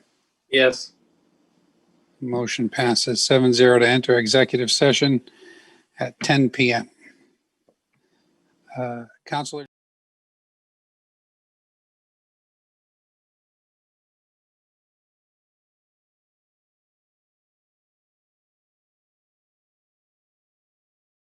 Is there a motion to come out of executive session? I move the City Council exit executive session pursuant to MRSA Title I, Chapter 13, Subchapter 1, Section 4056C, Purchase of Property. Motion's been made by Councilor Minthorn. Is there a second? Second. Second by Councilor Archer. Any discussion? Roll call vote. Councilor Archer? Aye. Councilor Purdy? Yes. Councilor Gunn? Yes. Councilor Copeland? Yes. Councilor Minthorn? Yes. Councilor McPhail? Yes. Councilor Johnston? Yes. Motion to come out of executive session passes 7-0 at 10:36 p.m. Is there a report from executive session? Mr. Mayor, there is no report. Thank you. No report. At this time, we're to item 15, adjournment. Is there a motion to adjourn? So moved. Motion made by Councilor Minthorn. Is there a second? Second. Second by Councilor Johnston. Any discussion? Seeing no discussion, roll call vote. Councilor Archer? Aye. Councilor Purdy? Yes. Councilor Gunn? Yes. Councilor Copeland? Yes. Councilor Minthorn? Yes. Councilor McPhail? Yes. And Councilor Johnston. Yes. Motion passes 7-0 to adjourn at 10:37 p.m. Thank you, everyone, for a great evening and good conversation. Be well and stay safe. Take care. Thank you. Good night, everyone. See ya.